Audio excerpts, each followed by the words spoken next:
ગતિ આપણે જોઈ, એને એક જણ છે પહેલા તો પ્રસ્તુત કરી દઈ. આગળ આવે, બોર્ડની સાથે માઇક હું આપું અને પ્રસ્તુતિ કરે. કોઈ એક જણ આવે. કોણ આવવા ઈચ્છે છે?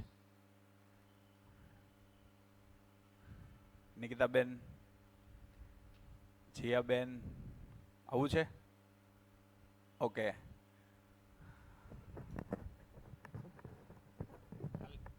કાલ દર્શકે વાત કરી હતી ને, દર્શક ક્યાં ગયો? અચ્છા, નથી આવ્યો.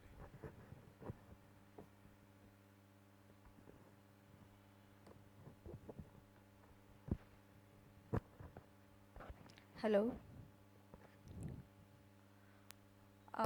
કાલે આપણે પરમાણુ વિશે વાત કરી હતી કે પરમાણુ શું છે. તો એની બેઝિક ઇન્ફોર્મેશન મેળવી હતી કે એની રચના કેવી હોય છે. તો કેન્દ્રમાં ન્યુક્લિયસ હોય છે. ન્યુક્લિયસ પ્રોટોન અને ન્યુટ્રોનનું બનેલું હોય છે અને આજુબાજુ એની કક્ષા હોય છે, જેને પરિવેશ અથવા પેરીફરી તરીકે ઓળખવામાં આવે છે. તો જેટલા બહારની કક્ષામાં ઇલેક્ટ્રોન હોય ને એના ડબલ અંદર ન્યુટ્રોન કે પ્રોટોન, મતલબ ન્યુટ્રોન બહારની અંદરની કક્ષામાં પરમાણુ અંશો આવેલા હોય છે. તો જો બહારની કક્ષામાં એક ઇલેક્ટ્રોન હોય, અંદર એક ન્યુટ્રોન અને એક પ્રોટોન હોય તો એને હાઇડ્રોજન કહેવાય. એવી રીતે બે ઇલેક્ટ્રોન હોય અને બે પ્રોટોન અને ન્યુટ્રોન હોય તો એને હિલિયમ કહેવાય. એવી રીતે આખી સિક્વન્સ બને છે, લિથિયમ, બેરેન, બોરોન, એવી રીતે. તો આ પરમાણુ અંશો છે. પરમાણુ અંશોથી પદાર્થ અવસ્થાની રચના થાય. પદાર્થ અવસ્થામાંથી પ્રાણ અવસ્થા, પ્રાણ અવસ્થામાંથી જીવ અવસ્થા અને જીવ અવસ્થામાંથી જ્ઞાન અવસ્થાનું એટલે જીવ અવસ્થામાંથી આગળ જ્ઞાન અવસ્થાનું શરીર અને ગઠનપૂર્ણ પરમાણુ છે, બે મને મળીને માનવ બનાવે છે. તો એ ક્રમ કેવી રીતે થયો એ આપણે જોયો હતો. તો એવું કીધું હતું કે અત્યારે ધરતી પર એવા પૂરતા સાધનો છે જેનાથી જો ન્યુક્લિયસ બોમ્બ ફોડવામાં આવે તો આખી ધરતીનું નાશ થઈ જાય. તો કોઈ એવો વ્યક્તિ હોય જે બહુ ભ્રમિત થઈ ગયો હોય અને ઇન કેસ એ બટન દબી દે ન્યુક્લિયસ બોમ્બનું, તો આખી ધરતી વેરવિખેર થઈ જાય અને પછી જે છૂટું પડે તો શું મળે એમ. તો પરમાણુ અંશો છે એ છૂટા પડે. બધા પરમાણુ અંશો છે એ છૂટા પડે. પરમાણુ અંશોને પહેલાં એ ધ્યાન રાખવાનું, આ ત્રણેય છે ને સેમ જ છે. એટલે એને નોર્મલી વૈજ્ઞાનિક ભાષામાં ઇલેક્ટ્રોન વાદળ તરીકે ઓળખવામાં આવે છૂટા પડે ને તો. પછી એના સ્થાનના આધારે એને અલગ અલગ કહે છે. જો બહારની કક્ષામાં હોય તો ઇલેક્ટ્રોન અને સેન્ટરમાં હોય તો પ્રોટોન અને ન્યુટ્રોન. પ્રોટોન અને ન્યુટ્રોન એ પણ બંને સેમ જ છે, બરાબર. તો જે ઇલેક્ટ્રોન વાદળ રચિત થાય એમાં સેન્ટરમાં જે નોર્મલી એવું હોય છે પરમાણુ અંશોનો સ્વભાવ કે એને જોડાવાની આદત હોય છે. તો પેલા ડબલ જોડાય એટલે હાઇડ્રોજનની રચના બનાવે. એવી રીતે ડબલ જોડાય હાઇડ્રોજનની રચના બનાવે. પછી જે રચના બને એમાં સરે વાત કરી હતી કે ભાઈ એક ગોળ ચક્કર, એક ટબ લઈએ, એમાં પાણી નાખીએ અને એને ગોળ ગોળ ફેરવીએ આપણે. તો અને પછી એમાં ધૂળનો ખોબો ભરી નાખીએ એટલે જે કેન્દ્રમાં છે એ ભારે પરમાણુ રહે, પછી હળવા એવી રીતે સિક્વન્સ આખી ગોઠવાઈ જાય. તો એવી રીતે કરીએ તો વચ્ચે જ્યાં વધારે ભારવાળા જે અંશો પડેલા વસ્તુ પડેલી છે ત્યાં દબાણ અને તાપમાન વધે. દબાણ અને તાપમાન વધવાના લીધે જે હાઇડ્રોજન છે એ હિલિયમમાં રૂપાંતરિત થાય છે. આવી જ રીતે શ્રમ, ગતિ અને પરિણામ સ્વરૂપે 118 પરમાણુઓ બને છે. આ જે 118 પરમાણુઓ બને છે એ કેવી પ્રક્રિયા કરે છે? ભૌતિક અને રાસાયણિક પ્રક્રિયાઓ એકબીજા સાથે કરે છે. આ જ ક્રમમાં ઘણા એવા પણ તત્વો છે જે ભૌતિક રાસાયણિક પ્રક્રિયા નથી કરતા. ભૌતિક પ્રક્રિયા બહુ અસ્વાભાવિક ગતિ હોય, બહુ વધારે તાપમાન કે બહુ વધારે દબાણ આપીએ ને ત્યારે ખાલી ભૌતિક પ્રક્રિયા કરે, રાસાયણિક પ્રક્રિયા નથી કરતા. એવા જે તત્વો છે ને સ્થાયી તત્વો તરીકે ઓળખાશે. બાકીના જે છે એ તત્વોને ભૂખ્યા અથવા અજીર્ણ પરમાણુ તરીકે ઓળખેલા છે. આ જે 118 મતલબ આ જે સ્થાયી તત્વો છે સિવાયના 118માંના જે તત્વો છે એકબીજા સાથે જોડાય અને ભૌતિક રાસાયણિક પ્રક્રિયા કરીને આ જે જળ સંસાર છે એની રચના આખી કરે છે. આ જે ક્રમ ચાલુ થયો તો એ જ ક્રમમાં એક પરમાણુ એવું બન્યું કે જેમાં ભૌતિક રાસાયણિક પ્રક્રિયા નથી થતી, જેમાં વજન નથી અને જેમાં વજન પણ નથી અને ભૌતિક રાસાયણિક પ્રક્રિયા પણ નથી કરતા. એ પરમાણુ નામ આપણે આપ્યું ગઠનપૂર્ણ પરમાણુ. તો એ જે પરમાણુ છે એની રચના કેવી છે? તો કેન્દ્રમાં એક આત્મા છે, એની પછીનો જે પરિવેશ છે એમાં બુદ્ધિ છે, એની પછીનો પરિવેશ છે એમાં ચિત્ત, પછી વૃત્તિ અને મન. એ પ્રમાણે આખો ક્રમ ગોઠવાઈ ગયેલો છે. તો તો આ પરમાણુ અંશો છે. બહારના પરિવેશમાં 32, અંદરના પરિવેશમાં 18, એના અંદરનામાં 8, એની અંદર 2 અને એના અંદર 1, એવી રીતે એની રચના છે. જે આ ભૌતિક રાસાયણિક પ્રક્રિયા કરે એ તત્વો છે એમાં કેવું છે કે વચ્ચે વજન વધારે છે, અને આ જે પરમાણુ છે એની અંદર કેન્દ્રમાં વજન, મતલબ એક જ પરમાણુ અંશ છે, એના લીધે પોતાનો ભાર, એમાં ભાર નથી અને ભૌતિક રાસાયણિક પ્રક્રિયા નથી કરતા. તો આ કઈ પ્રક્રિયા કરે? તો કે આમાં જે પ્રક્રિયા થાય છે ને જીવન ક્રિયા કહેવામાં આવે છે. અને જે ભારબંધન છૂટી ગયું છે તો એને બીજું એનામાં આશાબંધન, વિચારબંધન અને ઈચ્છાબંધન, આ 3 નવા બંધનો આવેલા છે. જ્યારે આમાંથી એ છૂટશે ત્યારે એ પૂર્ણતા પ્રાપ્ત કરશે, એ પ્રમાણે છે. પછી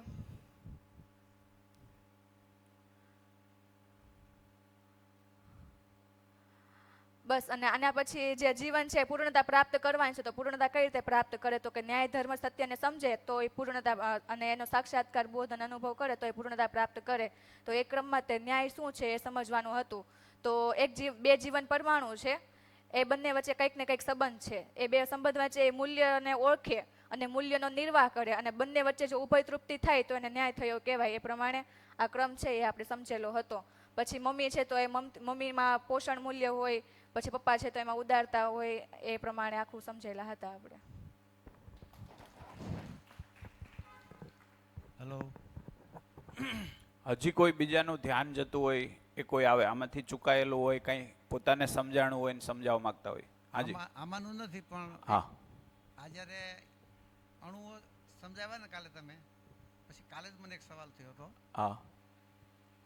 હું 1992માં મારી ઈચ્છા છે કે મારે 10મા પરીક્ષા પાસ કરવી છે. જી.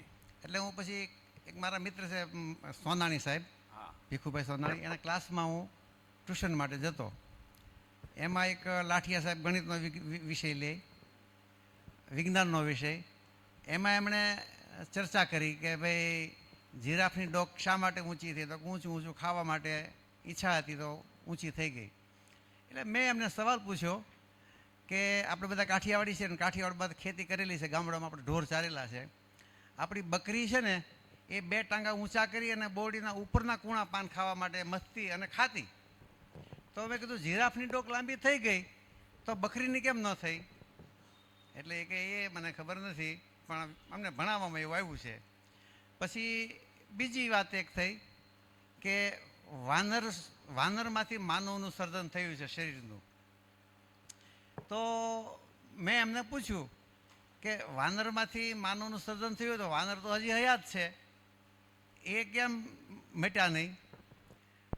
આ એક સવાલ થયો. પણ પછી મને કાલે વિચાર આવ્યો કે જો આ પહેલો અણુ જે છે એ પોતાના તાપ અને દબાણથી બીજો અણુ સર્જાતો હોય પણ પોતાની સ્થિતિને જાળવી રાખતો હોય, એને આપણે પરંપરા કીધી. પોતાની પરંપરા જાળવી અને આગળની પરંપરા સર્જન કરે છે, આવશ્યક હોય તો ઊભી કરે. હા, તો એવા અર્થમાં જ કંઈક વાંદરામાંથી માનવ સર્જાયો હશે. વ્યવસ્થાના ભાગરૂપે જ છે. વિજ્ઞાન એને એમ કે આકસ્મિક થયું. આ વિજ્ઞાન 3 રીતે જોવે છે. એક, તાપમાન દબાણના પ્રભાવથી, બાહ્ય દબાણથી વિકાસ થાય. તો એ એક બંધ બેસતું આવે છે કે ભાઈ વાતાવરણમાં પરિવર્તન આવશે, એમ ધીમી ગતિએ શરીરોના અંદર થોડા પરિવર્તનો આવશે. નવા રોગ આવશે તો નવા એન્ટીબોડી પેદા થશે. તો એ રીતે બાહ્ય પ્રભાવ, દબાવ છે, અસર કરે. બીજો એક ત્યાં વિકૃતિવાદ કીધો છે. દ વિન્ચી કરીને કે સમથિંગ કોઈ છે, એણે એવું કીધું કે વિકૃતિવાદ એટલે અચાનક કોઈ વિકૃતિ થાય છે અને પ્રગટ થાય છે. તો મધ્યસ્થ દર્શન એવું કહે છે કે આખા જગતમાં કોઈ જગ્યાએ કોઈ વિકૃતિ નથી, બધે સંગીતમયતા છે, બરોબર, અને હાર્મની છે. અને જ્યારે કોઈ એક સ્થિતિ વિલાસ શું બને? અરે બાબાજી કે ખુશિયાલી. ઇવન દર વખતે એમ કે ખુશિયાલી શબ્દ વાપરો. એટલે એને પૂછું છું. એમ કે જ્યારે એક પરંપરા બની જાય, એ પરંપરાથી ઉપરની પરંપરાની આવશ્યકતા હોય તો એ ત્યારે જ બનશે જ્યારે એક પરંપરા ખુશિયાલી મનાવશે અને ખુશિયાલીપૂર્વક નવી વસ્તુની સર્જન કરે છે. સર્જન ખુશિયાલીથી થાય કે દુઃખથી? ખુશાલીથી. ખુશિયાલીથી થાય. તો ખુશિયાલીથી ત્યાં કોઈ પેલું નથી કેવું અચાનક થઈ જવું એવું કશું વિકૃતિ નથી. ચોક્કસ ગતિમાન છે બધું. શ્રીમદ ભાગવતજીમાં એક શરૂઆતમાં જ એક પ્રસંગ છે ધુંધુકારીનો, જે લોકોએ ભાગવત સાંભળ્યું હોય એને ખ્યાલ હોય. એમાં ગોકર્ણ મહારાજની આખો એક પ્રકરણ આવે છે ગોકર્ણ મહારાજનું, જે ગાયના ઉદરમાંથી જન્મેલા. હવે કેટલી હકીકત છે એ તો સંશોધનનો વિષય છે. એટલે જ કાલે મેં નિકિતાબેનને રોક્યા હતા.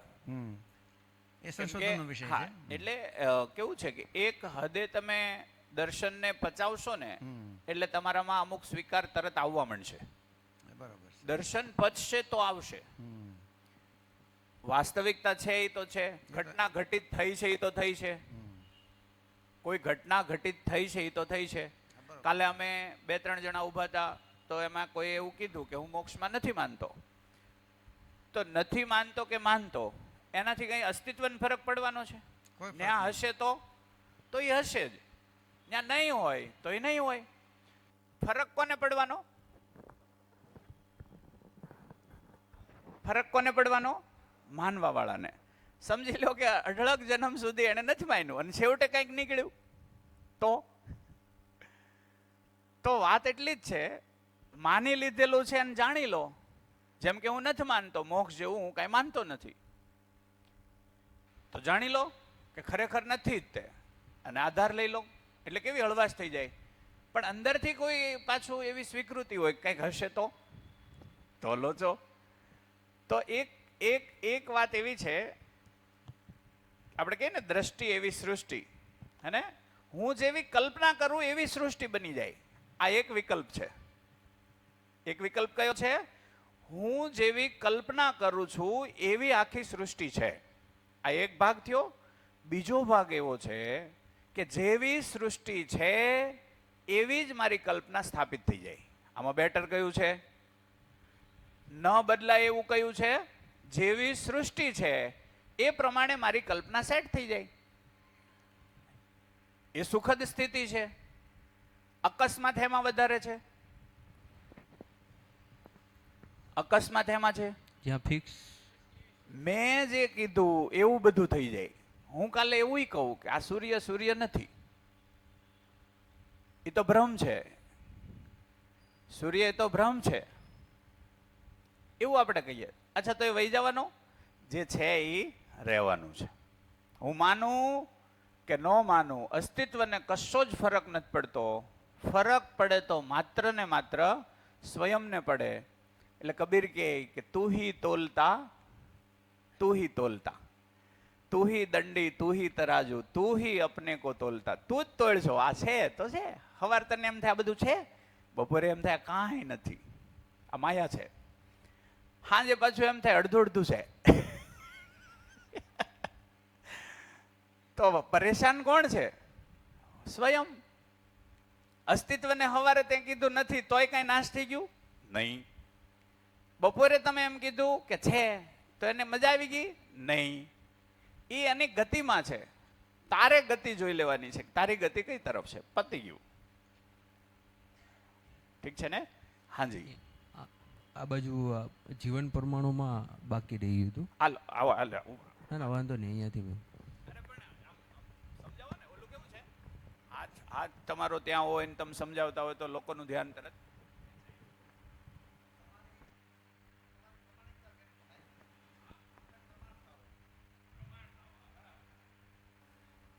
પ્રમાણિત થવા, પ્રમાણિકતાની ક્રિયા પૂર્ણ થાય.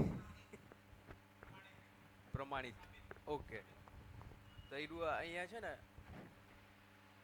આ ફિઝિકલ વર્લ્ડમાં એટલે ભૌતિક જે જળ પરમાણુ છે એમાં તો જોયું હતું. એમાં આ હીરા એક ભૂખ્યા પરમાણુ હોય ને એક અજીર્ણ પરમાણુ હોય. તો એમાં ભૂખ્યા પરમાણુને કંઈ બીજું બોન્ડિંગ રિક્વાયરમેન્ટ હોય એટલે એની પાસે ઘટતું હોય, અજીર્ણમાં ઘટતું હોય, વધતું હોય, એટલે બે ભાગીદારી કરીને એક નવી વસ્તુ ક્રિએટ કરે છે. એવી રીતના જીવન પરમાણુમાં બી જે આપણે જોયું કે બધા અંશ છે અલગ અલગ. તો એમાં જીવન પરમાણુમાં મન, વૃત્તિ, ચિત્ત, બુદ્ધિ અને આત્મા એ બધા એના અંશ છે. તો એની અંદર ક્રિયા થાય, જેવી રીતના અહીંયા ભૌતિકમાં ક્રિયા થાય છે સ્પિનિંગની ને મોશનની, એવી રીતના મનમાં આશા જાગે, વૃત્તિમાં વિચાર જાગે, ચિત્તમાં ઈચ્છા જાગે, બુદ્ધિમાં ઋતંભ્રા નામની ક્રિયા થાય અને આત્મામાં પ્રમાણ થાય. તો એવી રીતના જેવી રીતના પેલામાં ક્રિયા થાય છે એવી રીતના અહીંયા બી ક્રિયા છે આ પ્રમાણે. અને અહીંયા આશાબંધન તો આવી ગયું ઓલરેડી, બેને કીધું, બસ એ જ હતું. આ ભાગીદારી કઈ રીતના છે ને, આમાં ભાગીદારી જેવી રીતના ફિઝિકલ વર્લ્ડમાં ભાગીદારી થાય છે, આમાં કઈ રીતના ભાગીદારી થાય છે ને એ નથી ખબર. આ જાગૃતિનો ક્રમ છે, આખો જીવનની જાગૃતિનો ક્રમ છે. અહીંયા પહોંચવાનું લક્ષ્ય છે આપણું. એટલે આ સમજાઈ જાય અને આ બધું કાબુમાં આવી જાય તો આ અહીંયા પૂર્ણતાને પમાઈ જવાય. હા, ઓકે. તો જડ શરીર અને સૂક્ષ્મ શરીર, આપણી અંદર જે આ ક્રિયા થાય છે, આશા વિચાર, એ બધી સૂક્ષ્મ શરીરમાં થાય છે. જડ શરીરમાં તો ફિઝિકલ જે આપણે નોર્મલ ડે ટુ ડે લાઈફમાં ક્રિયા કરતા હોય એ બધી થાય છે, જે શરીરથી થતી હોય એ. પછી આ ક્રિયા છે જીવન પરમાણુની ક્રિયા, એ સૂક્ષ્મ શરીરની અંદર થાય છે. તો એ સૂક્ષ્મ શરીરની આખી રચના જોઈ કે કઈ રીતના હોય, કઈ જગ્યાએ બોડીમાં હોય, એનો આકાર કેવો હોય. તો આપણે જોયું કે કુંજા આકાર હોય કે શરીરની બહાર આખા રાઉન્ડમાં એ બધે એની ક્રિયાઓ થતી હોય, બરાબર ને. બાકી બીજું કંઈ તો બાકી નથી રહેતું. એક બાકી રહે છે એ કહી દઉં. આ શિબિરની વ્યવસ્થા જે અહીંયા ગોઠવણી છે એનો ખર્ચ છે, ચાના પૈસા લખ્યા છે કે 2870, સાઉન્ડના, વાડીનું ભાડું છે, ભોજન છે, કેમેરા છે, વાડીના ભાડું છે એનામાં આ બધી વ્યવસ્થા આવી ગઈ, ગાડલાની, ચેરની, ઇલેક્ટ્રિસિટી છે અને આ તકિયા, બરાબર, એ ટોટલ છે અમાઉન્ટ. ને કેમેરા છે, પાણી છે, ફૂડનું ટેબલ નીચે આપણે જે રાખીએ છીએ જેના ઉપર બધી વસ્તુ એ છે. ટોટલ કંઈક 1,71,580 થાય છે. એમાં આગળની શિબિર જે આપણે કરેલી હતી એમાં થોડુંક બેલેન્સ પડ્યું હતું, એ અહીંયા લખેલું છે 5,710. અને ટોટલ આપણે પે કરવાના થઈ છે 1,65,870. તો અંદાજિત 80 જણાનો ટાર્ગેટ રાખ્યો છે કે આપણે 80 જણા છીએ એવું. તો એને ડિવાઇડેડ બેડ કર્યા તો આપણે પર પર્સન 2,073 રૂપિયા આવે છે. એ નિકિતાબેનને ત્યાં ટેબલ ઉપર હશે એને પે કરવાના છે યોગ્યતા પ્રમાણે. હા, ફરજિયાત નથી, યોગ્યતા પ્રમાણે.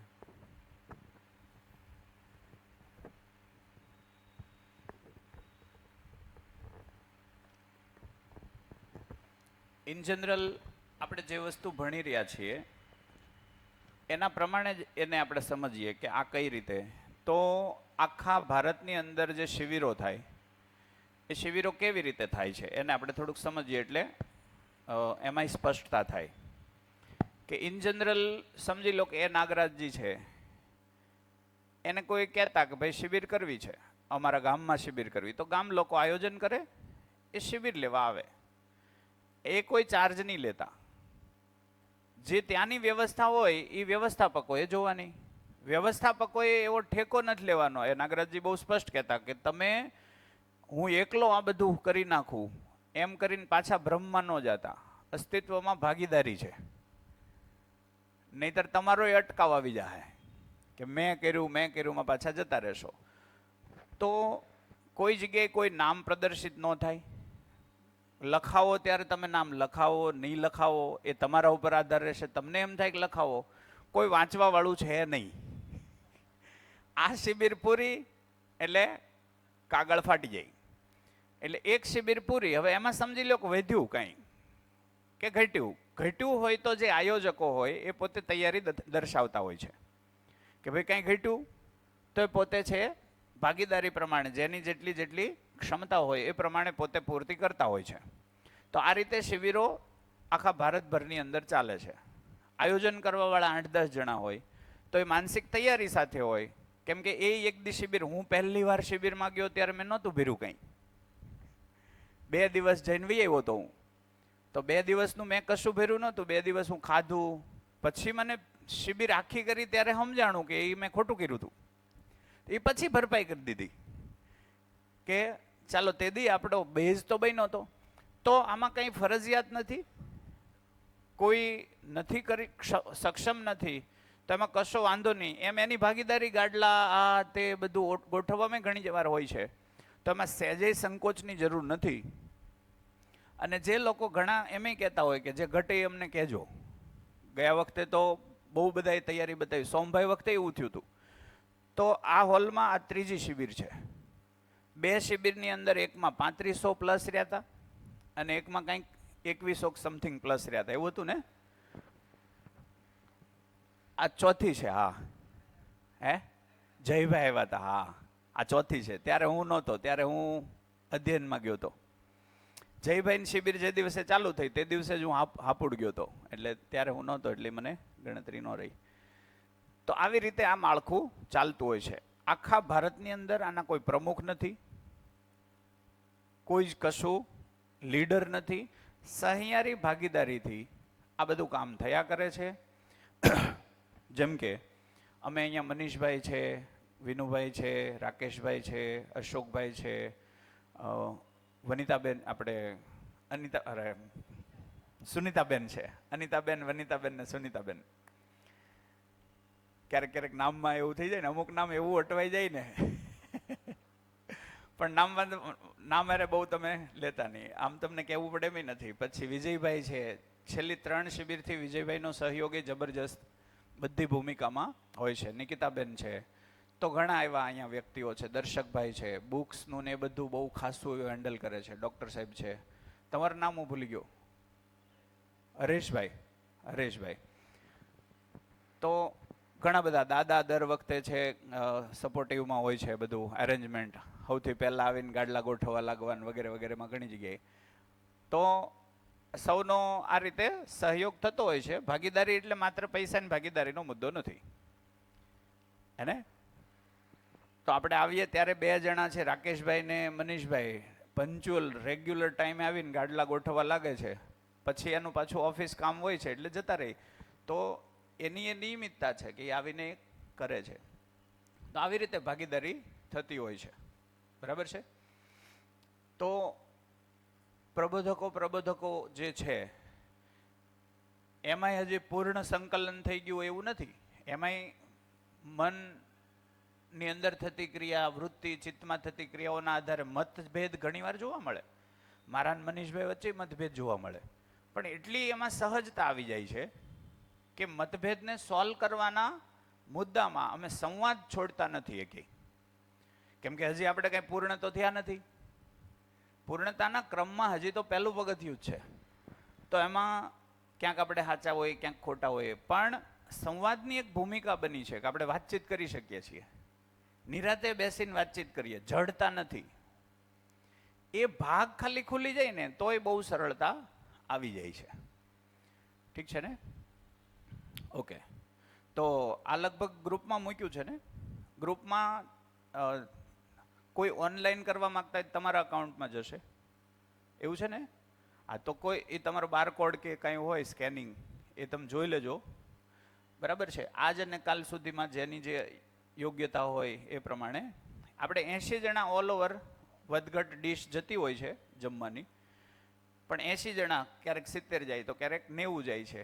80ની એવરેજ આપણે ગણ્યું છે. આમાં કોઈનું સૂચન હોય કાંઈ, આમાંય કંઈ સુધારા વધારા લાગતા હોય તો જોઈ લેવાનું.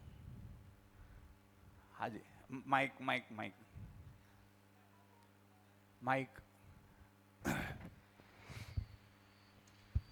આના પહેલા આ જગ્યા પર આપણે ટિફિન ઘરેથી લાવીને શિબિર કરી હતી. હા, તો એવું જો વિચારી શકાતું હોય તો બહુ સારું પડે, એમાં ફરક પડે. હા, એમાં છે ને અમે આમ એક વસ્તુ જોઈએ કે અધ્યયન બિંદુ હોય ને એમાં કોણ આવે? ઓછામાં ઓછા 2-3 શિબિર જીવન વિદ્યાની કરેલી હોય ને એ આવે. એટલે એની સ્વીકૃતિ હોય કે ટિફિનમાં તો આના કરતાંય મજા આવે છે. એ અમે ગયા વખતે એક્સપિરિયન્સ કરી લીધો. તો એ સસ્તુંય પડે. ગયા વખતે કંઈક 43,000નો જ ખર્ચો હતો, એવું હતું ને આખી? હા, ખાલી 43,000નો જ ખર્ચો. કેમ કે આ એક જ હોલ હતો. ટિફિન લાવતા ને એટલે પાછળ પટ્ટો પાથરીને ત્યાં જ બધા ગ્રુપમાં જમવા બેસી જતા. 3 દિવસની હતી આ. અને નીચેનો હોલ ભાડે નહોતો રાખ્યો. અહીંયા ડબલ હોલ થાય, જમવાનું એ લોકો અહીંયા છૂટ નથી આપતા. જે પીરસવાનું ને એ બધું હોય ને એ નીચે. ટિફિનમાં એને છૂટ આપી હતી કે ભાઈ તમે ટિફિન લાવવાના છો તો અહીં બેસો, નીચેના હોલનો વાંધો નહીં.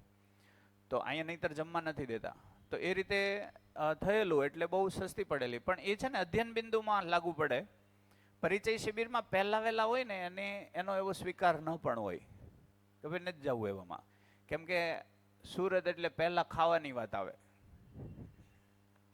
એકવાર સ્વીકૃતિ બની જાય ને કે ખાવા સિવાય કંઈક કામનું છે, પછી વાંધો નથી આવતો. એ બરોબર છે. હા. બીજું કોઈ સૂચન? કોઈને કઈ એવો પ્રસ્તાવ લાગતો હોય તો? એટલે અધ્યયન બિંદુ શિબિર જ્યારે રાખશું ને ત્યારે ટિફિન વાળી જ રાખશું. અરે ટિફિનની તો જબરી મજા છે. હે? હા, ભારતીય બેઠકમાં પાછળ બેહીને અમે ડબ્બા ઉજાણી. બીજું કોઈ સૂચન? ઈ પ્રયોગ એ પહેલો હતો લગભગ મનીષભાઈ, કે નહીં? એ પહેલો પ્રયોગ હતો ટિફિન વાળો. વિનુભાઈએ મને આગ્રહ કરેલો, વિનુભાઈ માંડવિયાએ, કે ટિફિન વાળું ગોઠવો જનકભાઈ. તો હું થોડોક, મને એમ હતું કે તો કેટલાકને એમ થાય યાર હું હવે આ જમવાનું તો કમસે કમ ત્યાં ક્યાંક નીચે આયોજન કરવું. પણ પછી બધાએ તે દિવસે છેલ્લે એવું કીધું કે આપણે ફરીવાર ગોઠવીએ ત્યારે ટિફિન વાળું જ ગોઠવવું છે. તો અધ્યયન બિંદુમાં તો ટિફિન વાળું ગુડ છે. હા, એ સિવાય કઈ? હા, માઇક.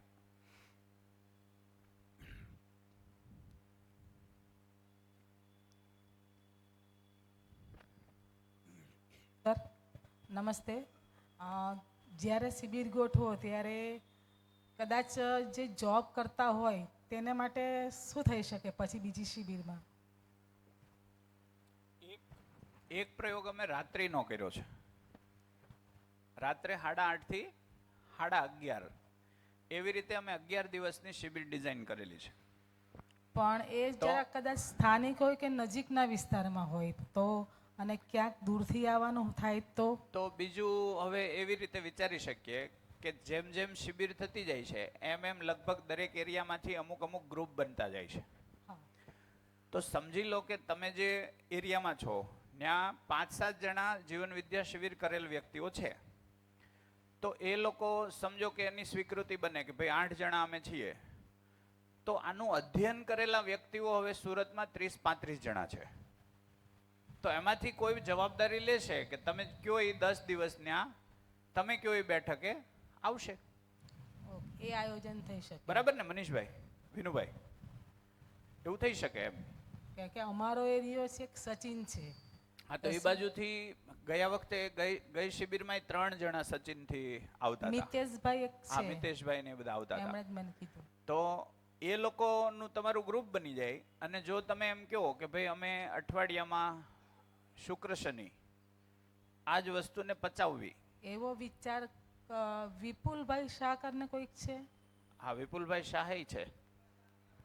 ગયા વખતે મહુવામાં છે, ખબર નહીં, વિપુલભાઈ શાહ કોઈક છે. એમણે મને આ વિચારનો પ્રસ્તાવ મૂક્યો.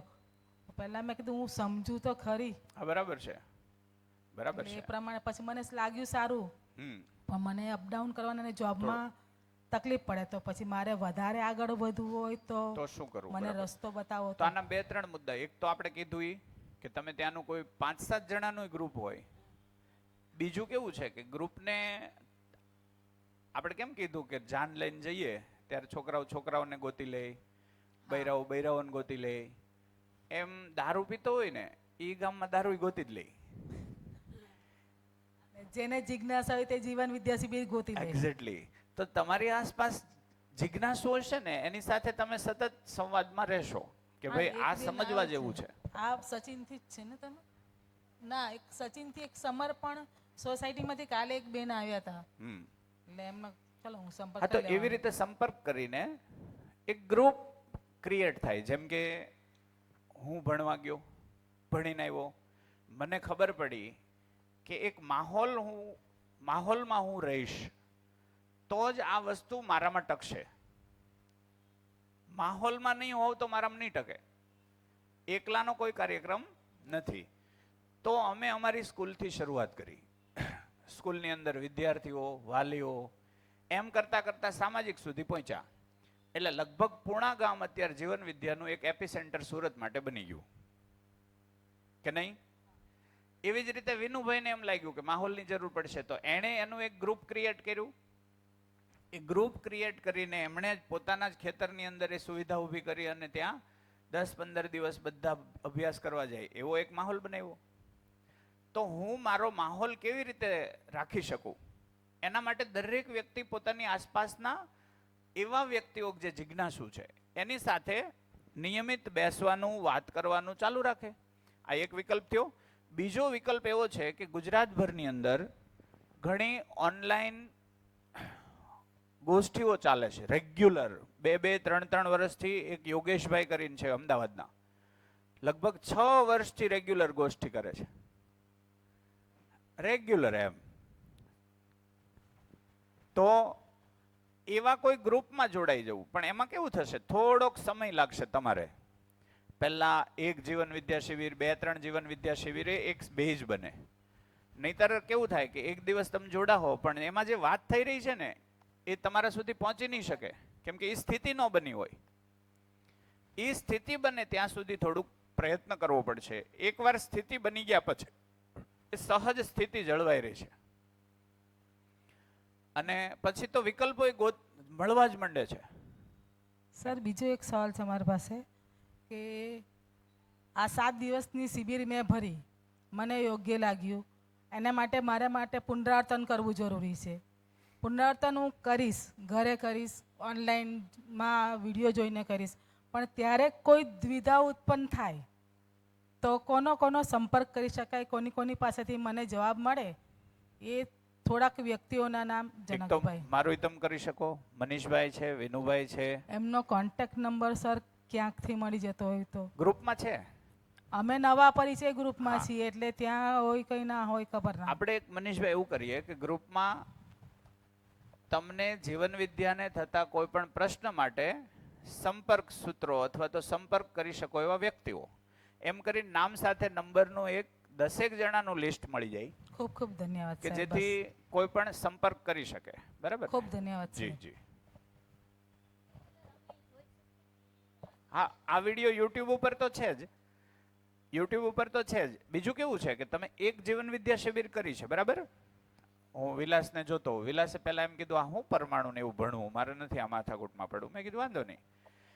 ધીમે ધીમે એને જ સહજ બન્યું. અત્યારે એ કપડાં ધોતા ત્યાં ફોન ચાલુ હોય, રાંધતા ફોન ચાલુ હોય, જુદા જુદા પ્રબોધકોને સાંભળ્યા કરે. આ છે ને, આ પ્રાકૃતિક ઘટના છે કે તમને કંઈ સારું મળતું જાય ને એમ તમે ત્યાં જશો જ. એક કૂતરાને છે ને જીવવાની આશા હોય, તો કૂતરું ક્યાં જાય? જ્યાં રોટલો મળે ત્યાં જ જાય. ધોકો મળે ત્યાં જાય નહીં. એમ માણસ ધોકો મળે ત્યાં ન જાય. માણસ ધોકો મળે ત્યાં ન જાય. અને એને તૃપ્તિ સત્યથી જ થાય. તો આમાં કંઈક દમ હશે ને તો એમાં કોઈને કહેવું નથી પડતું, એ ચોંટતા જ જાય છે. એની સાથે એનું તદાકારપણું વધતું જાય. ચોંટવાનો મતલબ અહીંયા પેલી રીતે નથી લેવો આપણે, પણ એક સહજ રીતે મારી અંદર એ જિજ્ઞાસા જેવી છે. હા, તાદાત્મ્ય આવે કે ભાઈ એના સમીપ હું રમ. આવી કોઈ વાતને હું સતત વાગોળું, મારી અંદર ચેક કરું. એનાથી શું થતું હોય, ઘરની અંદર તમારી અંદર તમારું ધ્યાન વધતું જાય. દીકરા સાથે મેં કોઈ વ્યવહાર કર્યો તો વ્યવહાર ઉપર ધ્યાન જાય.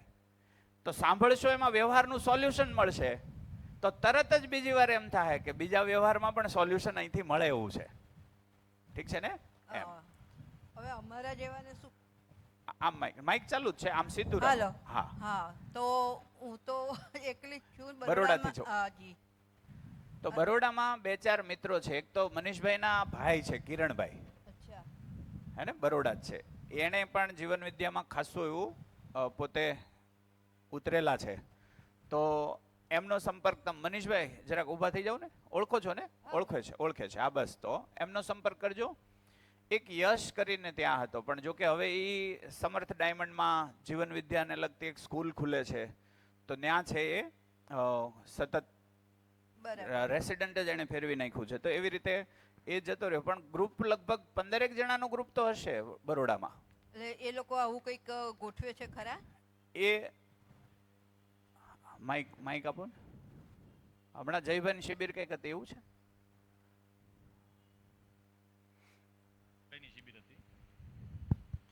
જયભાઈની શિબિર હતી અને ત્યાં છે ને એક કોલેજ છે, એ કોલેજની અંદર તે સારો એવો કાર્યક્રમ ચાલે છે અને બીજા ત્યાં 3-4 ભાઈઓ એવા છે કે જે રેગ્યુલર આની ગોષ્ઠીઓ ને એવું બધું કરે છે, એટલે ત્યાંનો સંપર્ક હશે ને હું મોકલી દઈશ. ઓકે. હા, બીજું તો આપણે જે ગુજરાત આખા ઓલ ઇન્ડિયામાં મનીષભાઈ ઓલું સી ગ્રુપ ડી ગ્રુપ એવું છે, હા, હા. C connect D connect. આ શિબિર પૂરી થાય ને એટલે પહેલા તો બધાથી પહેલા છે ને જે સુરતનું ગ્રુપ છે ને એ સુરતના ગ્રુપમાં કનેક્ટ થઈ જાય ને એટલે છે ને એમાં બધી જ ઇન્ફોર્મેશનો આવે છે અને સુરતનું ગ્રુપ ઓલરેડી ગ્રુપમાં કનેક્ટેડ છે એટલે એની ઇન્ફોર્મેશનો પછી બધા સુધી એમાં આવી પહોંચી જાય. જાય છે. તો આ જે ગ્રુપ છે ને અત્યારે અહીંયા જે પોલ ઉપર સ્કેન કરવા વાળું, એ ગ્રુપ આ વખતની શિબિરનું છે. એટલે એ ગ્રુપ છે આપણે પછી ડિસ્ટ્રોય થઈ જશે. ડિસ્ટ્રોય કરશું. ક્યારે? તો કે આપણું એક સુરત જીવન વિદ્યા કમ્યુનિટી ગ્રુપ છે, એનો બારકોડ નાખી દેશું. જેને આમાંથી ઇન્ટરેસ્ટ પડ્યો છે, આપણે ખોટા કોઈને બીજાને હેરાન નથી કરવા, તો જેને ઇન્ટરેસ્ટ પડ્યો છે ને એને એમ લાગતું હોય કે મારે જોડાયેલું રહેવું છે, હા એ લોકો એ ગ્રુપમાં જોડાઈ જાય. તો શું છે, ભારતભરની અંદર થતી શિબિરો છે એની ઇન્ફોર્મેશન છે, અને થોડુંક વધારજો ને, એની ઇન્ફોર્મેશન છે એ એમાં આવતી રહેતી હોય છે. તો ઇન્ફોર્મેશનના આધારે કોઈને એમ થાય કે જેમ કે સ્કૂલ ઉપર શિબિર કર્યા પછી લગભગ 10 જણા એવા છે, રોટરી ક્લબમાંથી જ એવા છે 10 જણા તો, કે જેની પોતે જ ગતિ બનાવી. હા, તો સોમભાઈની શિબિર વારંવાર કરી, અલગ અલગ જગ્યાએ અધ્યયનમાં જાય છે, એમ કરીને એ એક સ્થિતિએ પહોંચ્યા છે. બરાબર તો છે. કેવું છે કે અહીંયા ને અહીંયા બધું થાય એવું જરૂરી નથી. હા, એટલે અહીંયા થાય એ તો ગ્રુપમાંથી અહીંયા, આજે વડોદરા થાય તો મને વડોદરા. ખબર પડી તો હું છેક બરોડાથી અહીંયા આવી. હા, એમ જો એમાંથી મને ખબર પડે કે ભાઈ અહીં નજીકમાં છે અથવા દૂર હોય તો જવા જેવું છે તો જઈ શકાય. જી. તો અમદાવાદની અંદર પણ ગતિવિધિઓ ખૂબ સારી રીતે ચાલે છે, અચ્છા. ગાંધીનગરમાંય છે, સૌથી વધારે રાજકોટમાં છે.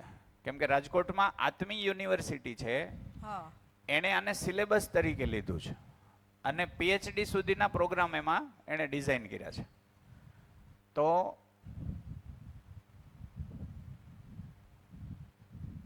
ત્યાગવલ્લભ સ્વામી ને, હા, એમને પોતાને એવું લાગ્યું કે હા જબર વાત છે, એટલે એ લોકોએ આત્મી યુનિવર્સિટીની અંદર એ લોકોએ ફૂલ ફ્લેશમાં ચલાવે છે. તો લગભગ ત્યાં તો રેગ્યુલર ક્લાસ ચાલે છે, રેગ્યુલર ક્લાસ ચાલે છે, સમાજના લોકો રેગ્યુલર ભણવા માટે આવે છે. તો ફ્રી ક્લાસ ચાલે છે. એ રીતે સંસ્થાએ આખો એક ડિપાર્ટમેન્ટ જ ઊભો કરી દીધો છે. તો રાજકોટમાં ગતિવિધિઓ પુષ્કળ છે. સુરતની અંદર સમર્પણ હાઈસ્કૂલ છે, એમાં રેગ્યુલર ક્લાસ ચાલે છે. એમાં ગુરુ શુક્ર શનિ રોજ રાતે છેલ્લા 6 મહિનાથી અમે મળીએ છીએ. તો એમાં પણ રેગ્યુલર ચાલે છે. જે લોકોની ઈચ્છા હોય એ એમાં આવી શકે. ગુરુ શુક્ર શનિ સાંજે 9:45 થી 9:10, 11:15, 2 કલાક નિયમિત મળીએ છીએ. એમાં મનીષભાઈ, હું બધા હોઈએ છીએ. હાજી, માઇક. કે મારે નાઇટ છે બરાબર, ને ડેમાં હું ડીએન માં જાઉં છું સ્કૂલમાં. તો મારી પાસે ઓનલાઈન ડીએન એટલે ધોળકિયા નિર્માણ સ્કૂલમાં. હા હા, તો ત્યાં તો સંગીતાબેન ને માહોલ બનાવેલો જ છે સરસ મજાનો. બનાવેલો છે, અને ટાઈમ મારી પાસે થોડોક 2-4 કલાક કે 5 કલાકનો વધે છે. જી, તો પછી મારે આ ઓનલાઈન ફોનમાં જોડાવવું હોય ગ્રુપમાં, તો એના માટે શું કરવું? ઓકે. વિલાસ, તું ઓલા ગોષ્ઠીમાં જોડા છો એ કઈ છે? હા, તો એ જરાક તમે મળી લેજો, હે ને. એક ગોષ્ઠી સતત ચલાવે છે પેલા કાલરિયા ને, ચેતનાબેન ચલાવે છે, પેલા કચ્છવાળા બેન છે આપણે જનકભાઈ અને શાલિની બેન, એ પણ રેગ્યુલર ગોષ્ઠી ચલાવે છે. એટલે એનો ફિક્સ ટાઈમ હોય કે? હા, ફિક્સ ટાઈમ હોય. પછી તું જોડાય છે એ પારસભાઈ કલરિયા, તો એનો સવારનો 7 થી 10:30, 8:30, 1 કલાકનો હોય છે. તો એ તમે એમને મળી લેજો, તો એ જોડાય છે, તો એ રીતે જોડાઈ શકાય. પણ ગોષ્ઠીમાં છે ને માનવ વ્યવહાર દર્શન હાલતું હોય તો થોડુંક તમને ઓલું લાગશે, પણ સાંભળા કરવાનું એટલે કંઈક અંદર ક્રિયા થાય જ. જે વસ્તુ અંદર જાય છે એનું અંદર પ્રોસેસ ઓટોમેટિક છે, એ રોકાતી નથી, થયા જ કરે છે. હા, બીજું કાંઈ? સાંજનું ગોષ્ઠીનું કોઈ સાંજની ગોષ્ઠી ચાલે છે? રાત્રિની ગોષ્ઠી ઓનલાઈન? હે, માઇક લો. હલો, હા, રાજકોટથી ગોષ્ઠી ચાલુ છે. પ્રશાંત તો રાતે ઈ જ સાંભળતો હોય એટલે. અચ્છા, રાતે. હા, તો ઈ બાને જોતું હોય લિંક તો ઈ એને પ્રશાંત તો તમે પ્રશાંતભાઈ નંબર આપી દેજો લખીને. હા, ઠીક છે ને? એ ગ્રુપમાં છે પ્રશાંતભાઈ? પ્રશાંતભાઈ એટલે આપણે હિરપરા ને? તમે એના મમ્મી છો? અચ્છા, તો બધા હારે છો. બીજું ઓકે, તો પ્રશાંતભાઈનો નંબર હું ગ્રુપમાં મૂકી દઈશ. હા, હા, હવે આપણે શિબિર કરવી હોય, મતલબ મેં અત્યારે 20 લોકોને મેં ભેગા કર્યા છે જી, જેને શિબિર માટે એ લોકો રેડી તૈયાર થયા છે આવવા માટે સ્વૈચ્છિક. અમે અમારી વાત કરી તો એવા 20 જણાનું ગ્રુપ અત્યારે રેડી થયું છે. તો એની માટેનું આપણે આયોજન કરવું હોય તો કઈ રીતે હોય ને શું હોય છે? તો બેઝિક તો આ બોર્ડ છે ને અમે જીવન વિદ્યા માટે લીધેલા હતા. તો આ બોર્ડ તો છે, ઘોડિયું છે, પેન છે. પ્રબોધક એક નક્કી કરવાના. દાખલા તરીકે પ્રબોધકો ગુજરાતભરમાં ઘણા બધા છે. તમને એમ થાય કે હું લઉં તો હું તૈયાર છું. તમને એમ થાય બહારથી કોઈ આવે તો એનું એરેન્જમેન્ટ અમે કરી દઈશું. બરાબર છે? તો સમયની અનુકૂળતા આપણી જોઈ લેવાની કે કઈ રીતે કરવું. બીજું 40-50 જણા હોય તો એક બેઝિક એક રિક્વાયરમેન્ટ એમ કહેવાય ને કે આટલાથી થોડો પ્રશ્નોત્તરીને બધું વ્યવસ્થિત થાય. તો 50 જણા મિનિમમ થાય એટલે આપણે કોઈ જગ્યાએ અરેન્જમેન્ટ કરીએ કે ભાઈ કોઈ હોલ કે નક્કી કરીએ, ટાઈમ નક્કી કરીએ અને થઈ શકે. હવે 50 તો થઈ જશે, એ કોઈ વસ્તુ પેલી નથી. જગ્યા બી આપણી પાસે અવેલેબલ છે. ઠીક છે. ખાલી આપણે એક સમય નક્કી કરવાનું રહેશે. બરાબર, એ આપણે પછી બેસીને ચર્ચા કરીશું. ગજબ, જોરદાર. તો સંજયભાઈ એવું કહેતા હતા કે આપણે શિબિર ગોઠવી તો શું, ઠીક છે ને?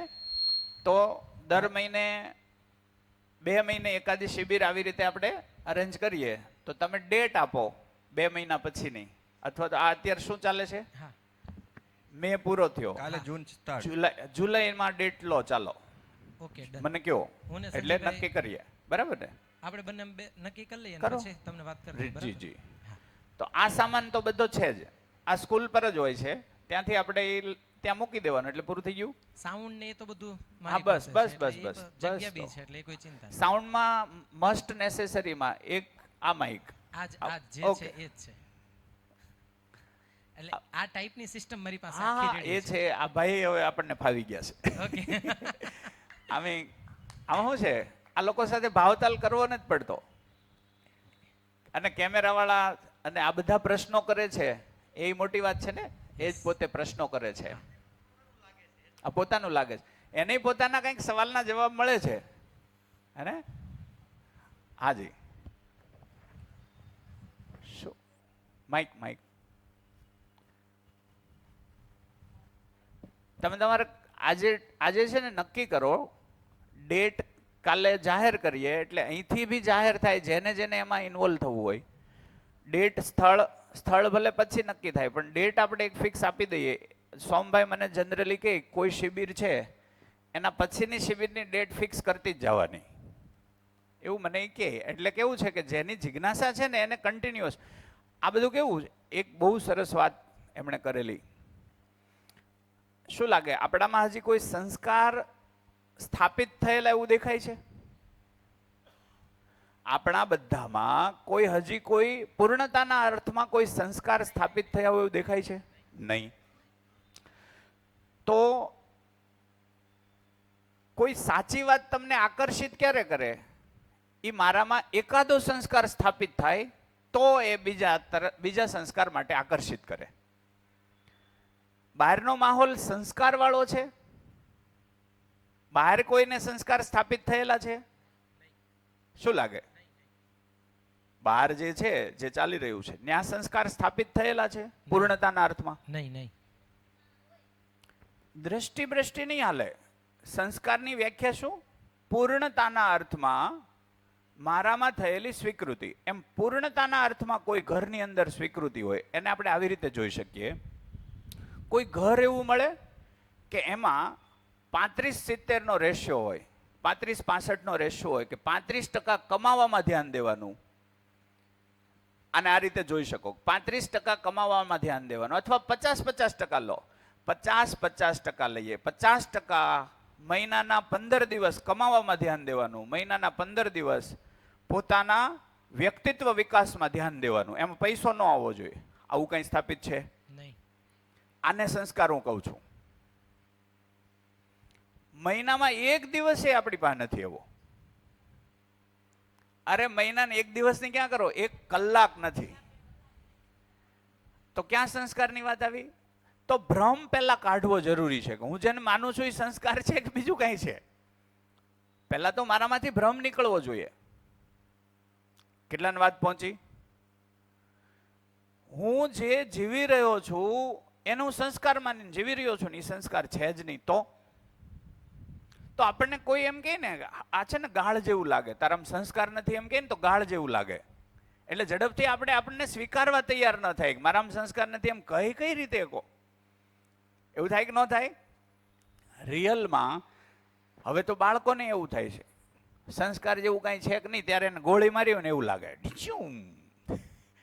ઓલાને એમ થાય આ સંસ્કાર નામની ચીજ શું છે, વાહે પડી ગઈ. કોઈ પાછું કહેતું તો નથી સંસ્કારમાં હોય હું. આવું ખરું કે નહીં? હા. તો સંસ્કારને તપાસવા તો આપણે આ ધરતી ઉપર શું કામ આવ્યા? હવે આને આપણે આવી રીતે ચેક કરીએ. ધરતી ઉપર આપણે આવ્યા, કયું બોર્ડ સાફ કરશું? છેલ્લું હિસાબ વાળું સાફ કરી નાખો. હિસાબ વાળું સાફ કરો, બાકીનું રહેવા દો. સંસ્કારને આપણે આવી રીતે લઈ શકીએ, હિસાબ વાળું. આને ચેક કરો તમે, અને પછી તમે તય કરો. હા, જવા દો, વાંધો નહીં.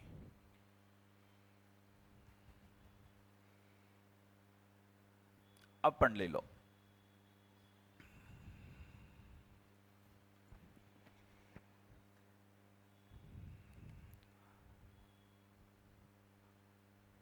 આ ખાલી રહેવા દેજો. હા,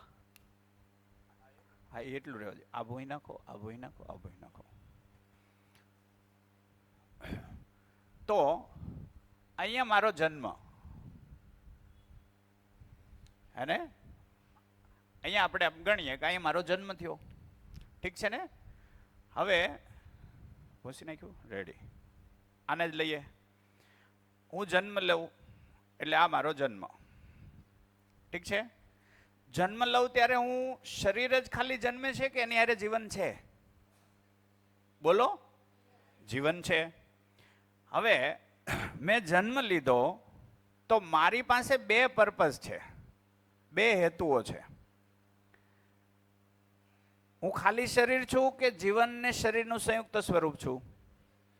જીવન અને શરીરનું સંયુક્ત સ્વરૂપ છું.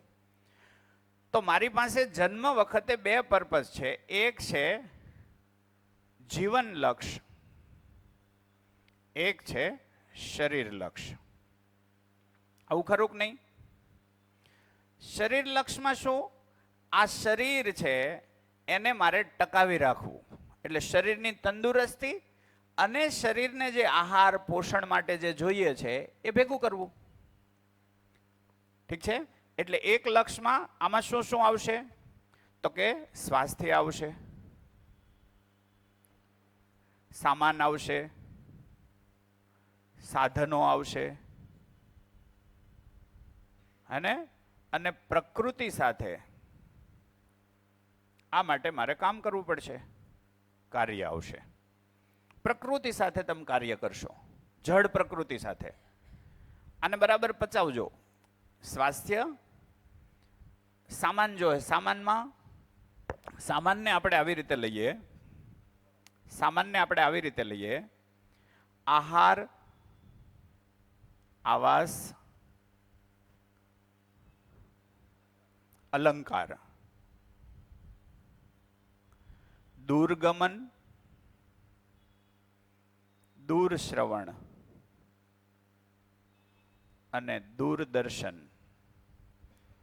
આ 6 માં આખી ધરતીમાં જે વસ્તુ છે આવી જાય છે. જોઈ લો, આનાથી વધુ તમારે કાંઈ ન જોઈએ. આહારમાં બધું આવી ગયું જે આવશ્યક છે એ બધું. આવાસ, ઘર. અલંકાર એટલે શું? અલંકારને થોડુંક સમજીએ આપણે. અલંકાર કોને કહેવાય? આજના લગ્ન છે એમાં ડર વધ્યો કે ઘટ્યો? માતા પિતાનો, એમાં પિતાનો ડર વધ્યો કે ઘટ્યો? જોરથી તો બોલો. વધ્યો. કેમ? અલંકાર કોને ગણીએ આપણે? સોનાને. અલંકાર ઘરેણાને ગણીએ. રિયલમાં અલંકાર એટલે શું? ઘરેણા આવ્યા કઈ રીતે? ઘરેણાનો ઉદ્ભવ કેવી રીતે થયો? આદિમાનવ વખતે ઘરેણા હતા? તો ઘરેણા આવ્યા ક્યાંથી? કોઈ કહેશે? માઇક લઈને કોઈ કહેશે? ઘરેણાનો ઉદ્ભવ કેવી રીતે થયો? દાદાને આપો તો માઇક આપો. માઇક આપે. માઇક ચાલુ કરીને આપજો. હા, રેડી.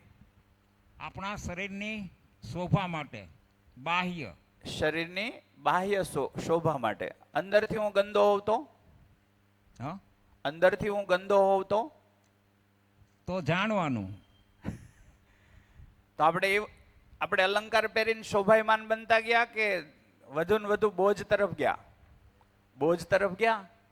તો અંદરથી શોભાયમાન છીએ કે નહીં? તો જાણવું છે. હવે જાણવું છે. દાખલા તરીકે તો હવે અલંકાર શું છે? બાહ્ય શોભા. બાહ્ય શોભા છે.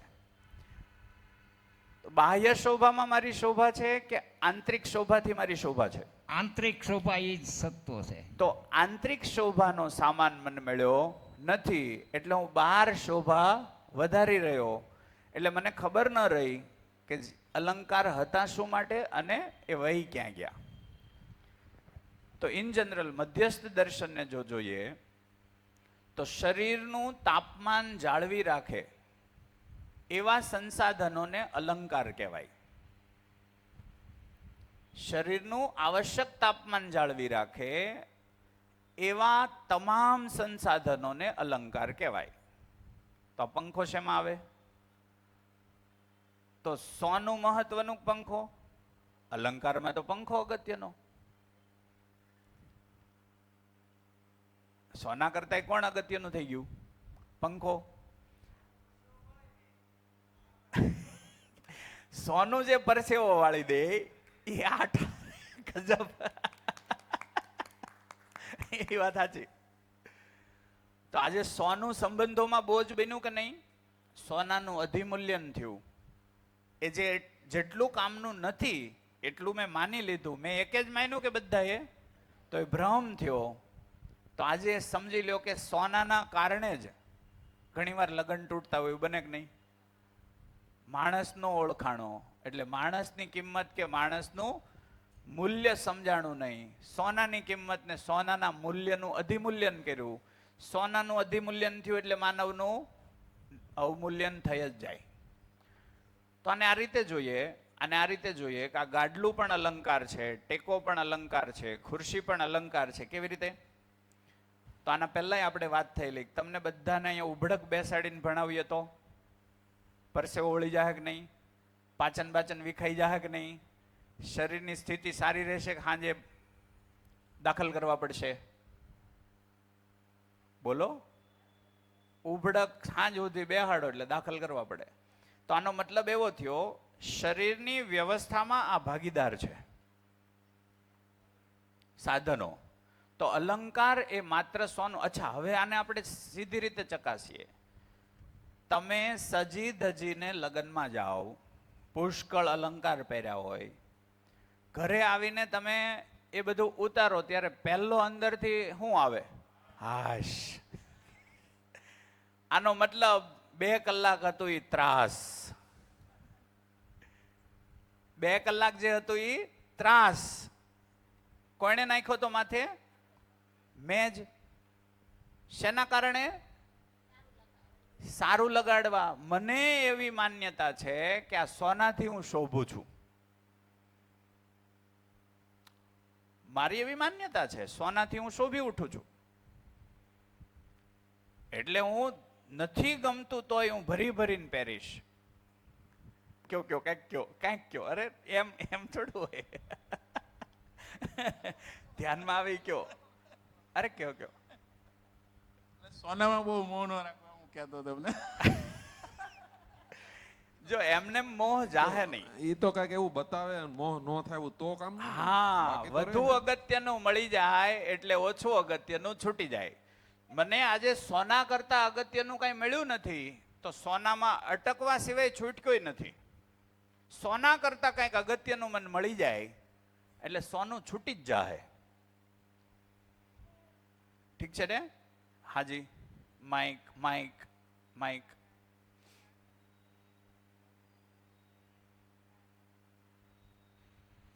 હલો, બગસરાના દાગીને સોનાનો મોહ થોડોક ઓછો કર્યો. નહીં, એ છે ને કોમ્પ્રોમાઇઝ છે. અને માણસને છે ને ઓળખવો અઘરો છે. એ કોમ્પ્રોમાઇઝ છે. દેખાડાનું તત્વ એમાં ઉલટાનું વધારે છે. જેમ કે હું આને સમજો, મારે સાચું પહેરવું છે ખોટું? જોરથી બોલો. સાચું. એ મારી તેવડ નથી બનાવી કે હું અને હાળું પહેરવા વગર મને ગમતું નથી એટલે પછી હું કોમ્પ્રોમાઇઝ કરું છું કે સાચું ન મળ્યું ખોટું ઢીબો. તો ન્યા તો વધુ ઊંડા ખાઈમાં પડ્યા. વાત પકડાણી? એક વસ્તુ એવી છે, નકામું મારાથી છૂટી જ જાય. સાચા ખોટાની કોઈ વાત જ નથી. સાચું હોનું કે ખોટું હોનું એ મુદ્દો જ ન રહે. નકામું છે, મારા કામની વસ્તુ નથી, એને મારે પહેરીને શું કરવી, એ ભાગનો આ મુદ્દો છે. કેટલાની વાત પહોંચી? તો આજથી વર્ષો પહેલા ઘરેણા આવ્યા કેવી રીતે? તો વર્ષો પહેલા આ શરીર ઉઘાડા હતા કે ઢાંકેલા હતા? ઉઘાડા હતા. શરીરને ઢાંકવા માટે શોભા કામ નથી કરી. મર્યાદાનો મુદ્દો નથી ન્યા. પછી આપણે એ લાવ્યા. મર્યાદા તો ક્યાં આવશે? તો શરીર ઉપર આવી જાય. જીવનમાં મર્યાદા આવી જાય તો ચપ્પલ બહાર ગોઠવવાના છે કે ચપ્પલ અંદર ગોઠવવાના? પહેલા બોલો. પહેલા અંદર ગોઠવાઈ જાય. અંદર મારામાં વ્યવસ્થા થઈ જાય એટલે બહાર બધી વ્યવસ્થા થાય. હું અંદરથી અવ્યવસ્થિત છું. બહાર ગમે એટલી મહેનત કરો વ્યવસ્થા ઊભી થતી નથી. બધાય મહેનત કરી લીધી કે નહીં? સોનાનો મોહ છોડો છોડો છોડો એવું કેટલા વર્ષથી કીધું, છૂટ્યો નહીં. હું કામ છોડવો એ તો કયો? છોડવો હું કામ? તો એ મારી પાસે સોનાનો પર્પઝ જ મને ખબર નથી. તો આને આપણે આવી રીતે લઈએ કે આજથી વર્ષો પહેલા આદિમાનવ ઉઘાડો જતો, એ શરીર ઢાંકતો નહોતો. એમાંથી ધીમે ધીમે પાંદડાથી ઢાંક્યું, એમાંથી ધીમે ધીમે ધીમે ધીમે હાથી દાંત, હાડકા, એના કોઈ આકાર કરીને એ પહેરતો થયો. હાથી દાંતના બંગડી પહેરતા. તો આ ભાગો છે ટાઢ તાપથી બચતા હતા. ટાઢ તાપથી આ બધું બચતું હતું. ઠીક છે ને? બીજું કેવું છે કે કોઈ વસ્તુ તમે પહેરો ત્યારે એવા ભાગોમાં જ પહેરવાની થાય છે જે વધારે ત્યાંથી નસો નીકળતી હોય લોહીની અને ત્યાં ઘસારો લાગી શકે. એટલે અહીંયા પહેર્યું હોય ને તો એ ધાતુ આની સાથે સતત ઘસાય એટલે ગરમ રહે, એટલે શરીરને ગરમ રાખે, યોગ્ય ગરમી જાળવી રાખે. શરીરની બહારનું તાપમાન અને અંદરનું તાપમાન એમાં ભેદ છે. અંદરનું તાપમાન ઊંચું છે. કેટલાની વાત પહોંચી? હા. તો એ અંદરનું તાપમાન જાળવી રાખવાના હેતુથી એ પહેરતા, જેથી ઘસાણા કરે એટલે થોડું પેલું રહેતું. હવે સંસાધનો એટલા વધી ગયા છે કે હવે સોનું ત્યાં અસર કરતું નથી. ઠીક છે ને? બીજું એવું થયું, ગરમી વધી ગઈ. બહારની ગરમી ખૂબ વધી એટલે ઉલટાનું શરીરને ઠંડુ રાખવાની પ્રોસેસ કરવી પડે છે. એની જગ્યાએ આપણે ઘરેણું અથવા તો સજાવટ કરીએ ત્યારે શરીર ઉપર વધારે તકલીફ આવે. અંદર એક તો ગરમી, બફારો, અને એમાં મારે પ્રદર્શન કરવું પાછું. એટલે તમે ભારે વસ્તુ પહેરશો, ભારે પહેરશો એટલે શરીર સાથે એનો ઘસારો થશે. એ ઘસારાના કારણે શરીર થાકશે એટલે ત્રાસ લાગે એટલે ઉતારો ત્યારે હાશ લાગે. કેમ કે શરીર અનકમ્ફર્ટેબલ છે, જીવન હાળું કંઈક માનીને બેઠું છે, જીવનમાં કંઈક માન્યતા છે, શરીર એને સહન નથી કરી શકતું. કેવા ફસાણા, બરાબરના ફસાણા કે નહીં? તો આમાંથી છુટકારો મળી જાય. કેવી રીતે મળી જાય? સમજ આવે તો એક મુદ્દો થયો, અલંકાર ખ્યાલ આવી ગયો. તો ખુરશી પણ શું છે? અલંકાર છે. ગાડલું અલંકાર છે. મારા શરીરના તાપમાનને, જે તાપમાન જોઈએ છે એ તાપમાનને જાળવી રાખે એવી કોઈ પણ વ્યવસ્થા અલંકાર છે. આ છે ને, આને કીધી આકાંક્ષા. આને શું કીધી? આકાંક્ષા. આ બેઝિક આકાંક્ષા છે. આટલી આકાંક્ષા માણસ માત્રને હોય. આટલી અલંકારની ફરીને વ્યાખ્યા હરખી સમજો. ગોલ્ડની આકાંક્ષા છે ને એ ભ્રમવશ આમાં જતી રહી છે. મહત્વકાંક્ષા. આને શું કીધું? મહત્વકાંક્ષા.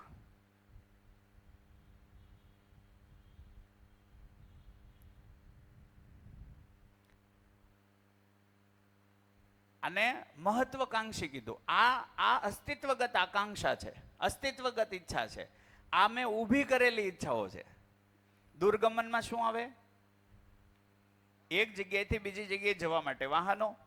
દૂરશ્રવણમાં ફોન, રેડિયો, ઠીક છે.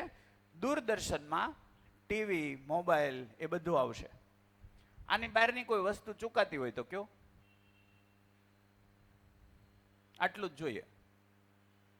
એમાં આ અલંકાર સમજવો બહુ આવશ્યક છે. અલંકારમાં માણસ એટલો પીસાય છે કેમ કે સમજ નથી. એટલે આપણા જ બાળકો જો આને સમજશે તો એની ન્યા જે મહત્વકાંક્ષા છે એનાથી ઈ છૂટશે. તો એ તરત કહેશે કે પપ્પા તમે ચિંતા કરો માં, એક દોરો ઓકે છે. અને દોરો નહીં હોય તો ઓકે છે. સામે પરિવારે સમજણો હોય, અલંકારને સમજેલો હોય. આમાં મૂર્ખાઈ કરવી તો કેટલી થાય? આમાં મૂર્ખાઈ કરવી તો કેટલી થાય? અનલિમિટેડ.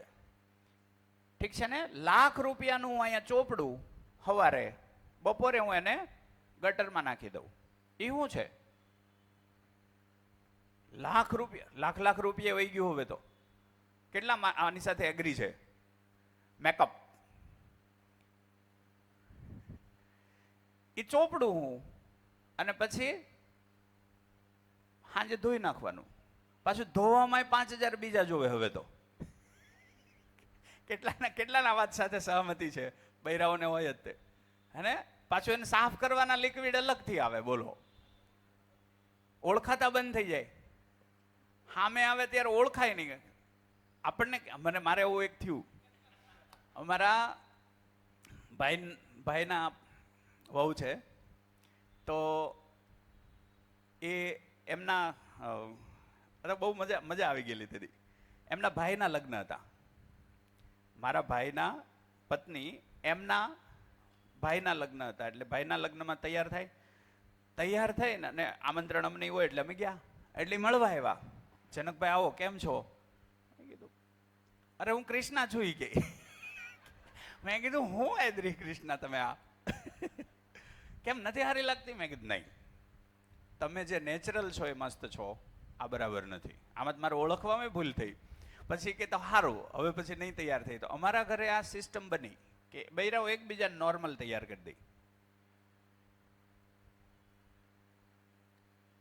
એટલો મોહ 8 બૈરાઓમાં આ સ્થિતિ બની.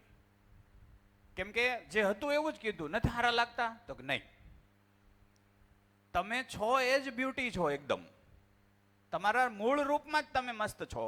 હું કામ બગાડો છો? ઠીક છે ને? તો અમારા ઘરે આ સ્થિતિ બની. એમ તમે જ્યારે તમારા જીવનના અનુભવ શેર કરો છો ને કે ભાઈ શિબિરના કારણે મારા ઘરમાં સ્થિતિ બની, ત્યારે અમને વધારે ક્લિયર થાય છે કે ભાઈ આમાં માહોલને આપણે કેવી રીતે બનાવી શકાય. એમ કેમ કે તમે ઓલરેડી છેલ્લા 2-2.5 વર્ષથી આ જીવન જીવી રહ્યા છો.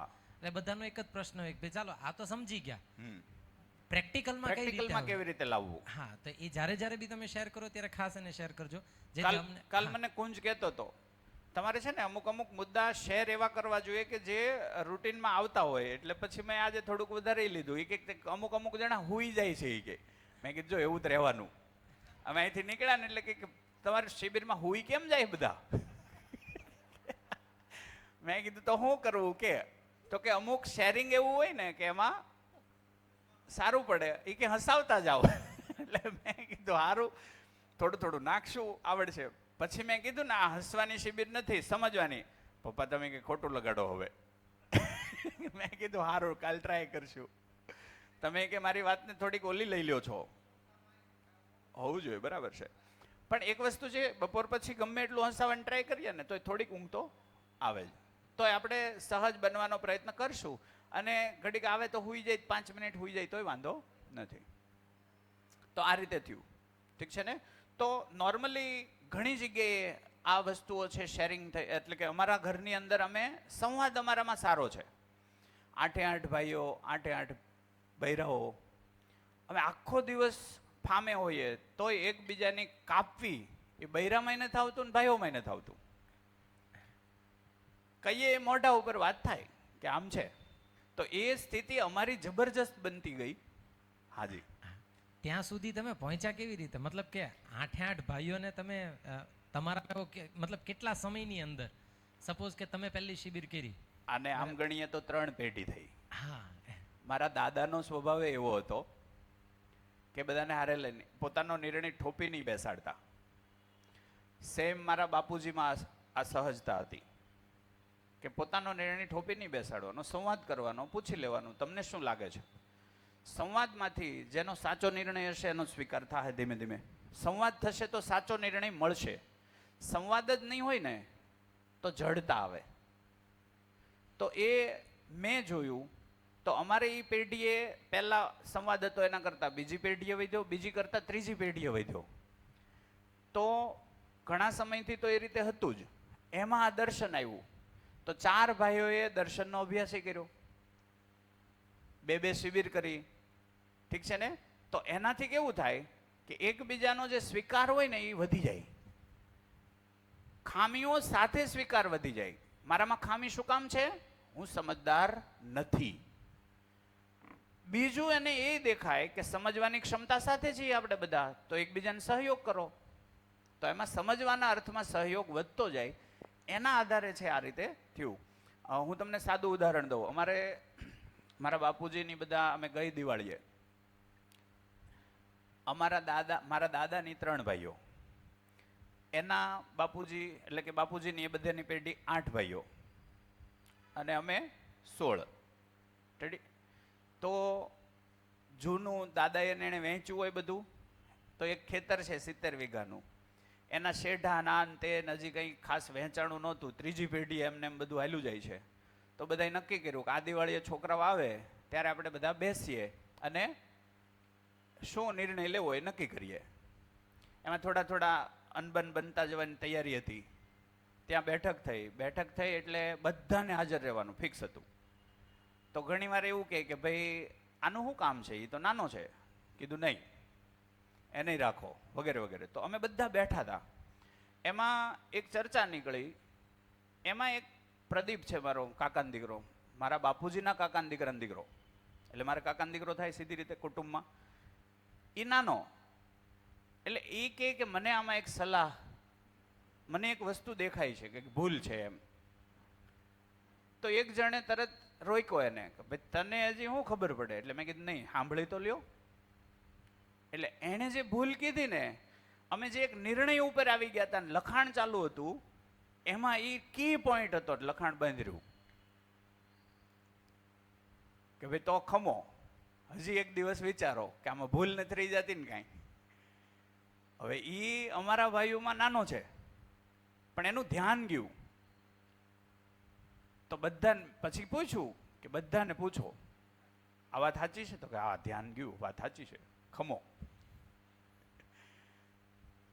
મૂળ મુદ્દો સંવાદનો છે. તો એ ધ્યાન જતાની સાથે એ લખાણ અટકાયું. ભાઈ હાલો તો પછી નિરાતે પાછા ફરીને વિચારશું. તો ત્યારે મોટી ઉંમરના મારા ફાધર, એના કરતા તો ઓલો 60 વર્ષ નાનો, તો એના નિર્ણયનો સત્કાર. કેમ? એનું ધ્યાન ગયું, આપણું ધ્યાન ન ગયું. તો શેઢો હોય, હાડી હોય, જમણવાર હોય, કાંઈ પણ હોય, વહેંચણી કરતા હોઈએ કે કાંઈ પણ થતા હોય, ત્યારે દરેકની રાય લેવી કે આમાં તમારું કાંઈ ધ્યાન જાય છે કે જ્યાં અમારું ન જતું હોય, એ પ્રમાણે જઈ શકાય. વાત પહોંચે છે ને? હજી લખાણ બાકી છે અને બધાનું ધ્યાન એ ગયું કે એને કીધું એ સારું થયું. તો આવી રીતે શેઢાનો એક મુદ્દો હતો અને એમાં હિસાબ કિતાબનો ભાગ આવ્યો. જે દાખલા તરીકે દાદા વેચીને ગયા હોય, એને એક કટકું આ બાજુ આપ્યું આને, એક કટકું ઓલા ભાઈને આપ્યું ન્યા. આ જમીન હારી નરહી હોય કે નહીં, એના આધારે અહીં 1 વીઘો વધુ આપ્યું, 1 વીઘો ન્યા ઓછું આપ્યું, એવું બને કે નહીં? હારી જમીનમાં વીઘો ઓછું આપ્યું હોય, જાજી જમીનમાં વીઘો વધુ હોય પણ એ નબળી હોય. એના આધારે 3 પેઢી પહેલાં જે વહેંચણી થયેલી એમાં જે નેરું હોય, ધાર હોય, એની વહેંચણીમાં કાંઈક ફરીથી વિચારવું પડે એવું હતું. તો ફરીથી વિચારવામાં ભૂલ હતી થોડીક. તો એમાં જે ભાગ પાડ્યા અને એમાં ખબર પડી કે આ લાખ આને દેવાના, આને દેવાના, એમાં આ રીતે ગણ્યું. એમાં એણે જે મુદ્દો કીધો ને એ કી પોઈન્ટ હતો કે આ તો પાછો બીજી પેઢીએ આ પ્રશ્ન આવીને ઊભો રહે એવું થાય. તો ખમો, ફરીને વિચારો, 1 વર્ષ ભલે ને વહી જાય, કાંઈ કોઈને ઉતાવળ હતી નહીં એમાં. તો એવી રીતે પહેલા વહેંચણી કેવી રીતે થતી? આ મગન તારું, તો મગન કાંઈ કહેતો નહીં, આ છગન તારું, તો છગન કાંઈ ન કહેતો. આ મહેશ આવ્યો, મહેશ એનો સાક્ષી. મહેશ આવું થયું હતું કા? પ્રદીપે કીધું આપણને, આપણે કીધું હા ભાઈ સમજવું પડે એમ છે. ફરીથી મહેશ એ મારો કાકાનો દીકરો જ છે. તો કહેવાનો મતલબ શું થયો? દરેકના નિર્ણયનું સન્માન, એના ઉપર વિચાર કરવો. એવું થઈ શકે? એમાં નાનો મોટો નહીં. તો એ અમારી પેઢીમાં એ સારી રીતે જોવા મળ્યું કે ઉંમર તમારી જે હોય એ ઘેર રાખો. નિર્ણાયક ભૂમિકામાં એવું જરૂરી નથી. એક કોઈ કલરનો વ્યવસાય કરે છે તો એને મારા કરતાં કલર પારખતા વધુ આવડે. હું શિક્ષણમાં છું તો એને બાળકોનો મુદ્દો વધુ ખબર હોય. એવું હોઈ શકે કે નહીં? હોઈ શકે. તો બધાને સાંભળો. આપણે જનરલી શું કરીએ, 10 કરોડનો માલિક છે ને તે બીજા કોઈને સાંભળતો જ બંધ થઈ જાય કે તને લાખ રૂપિયાનો માણસ, તને શું ખબર પડે? અરે પૈસા અરે મેળ ન બે. એવું ખરું કે નહીં? હા. તો આપણે ઘણી વાર એમ કહીએ ને કે નાના માણસનું સન્માન, એનું સન્માન એક જ જગ્યાએ થઈએ કે એની કોઈ વાત સમજવા જેવી છે એનો સ્વીકાર કરો. ન્યાજ હોય બધાને. આ જ મુદ્દો છે કે અહીંયા હું સાચો હતો ને મને કેમ કંઈ માનતું નથી મારું. એ વાત જ છે. સાચો હોય તો એનો સ્વીકાર કરવામાં મને મારો અહંકાર, મને મારી ઉંમર, મને મારા પૈસા એ આડું ન આવે.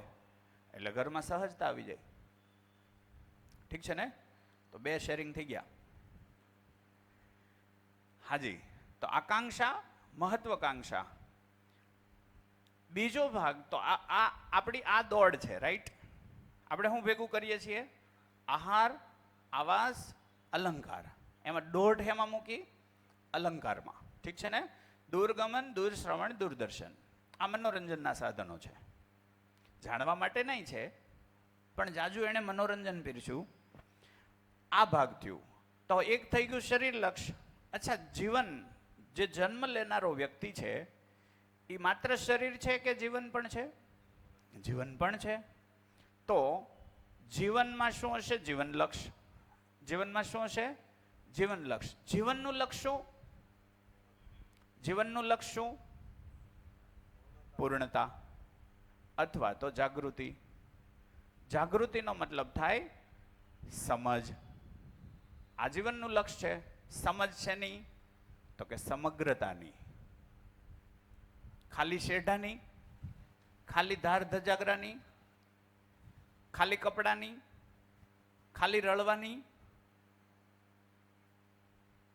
તો સમગ્રતાની સમજ. મારા હોવાનો પર્પઝ. હે ને? મારા હોવાનો પર્પઝ. અચ્છા, કોણ કોના માટે છે? શરીર જીવન માટે છે કે જીવન શરીર માટે? તો અહીંયા ક્લિયર છે કે શરીર જીવન માટે છે. કેમ? શરીર નશ્વર છે, જીવન અમર છે. તો પહેલો સ્વીકારનો મતલબ સ્વીકૃતિ કહીએ ને આપણે, સ્વીકૃતિથી ભાવ અને વિચારની સ્થિરતા આવે. તો પહેલી સ્વીકૃતિ આ જોહે, આ મારામાં સ્વીકાર થઈ જાય. શરીર મરવાનું છે કે રહેવાનું છે? બોલો, મરવાનું. એટલે શરીરની નશ્વરતા એ મારામાં સ્વીકાર થઈ જાય. કોઈ 5 વર્ષે મરશે, કોઈ 50 વર્ષે મરશે, કોઈ 80 મરશે, કોઈ 120 મરશે. કોઈ 5 વર્ષ જીવ્યું, એ 5 વર્ષ શરીર ટકાવ્યું કોના માટે? જીવન માટે. ઉપલબ્ધિ કોને જોઈતી છે? જીવનને. 5 વર્ષમાં કંઈ કર્યું? જો નહીં તો નિરર્થક કે સાર્થક? નિરર્થક. 50 વર્ષ હું જીવી ગયો, 50 વર્ષમાં મેં ખાલી આ જ કર્યું.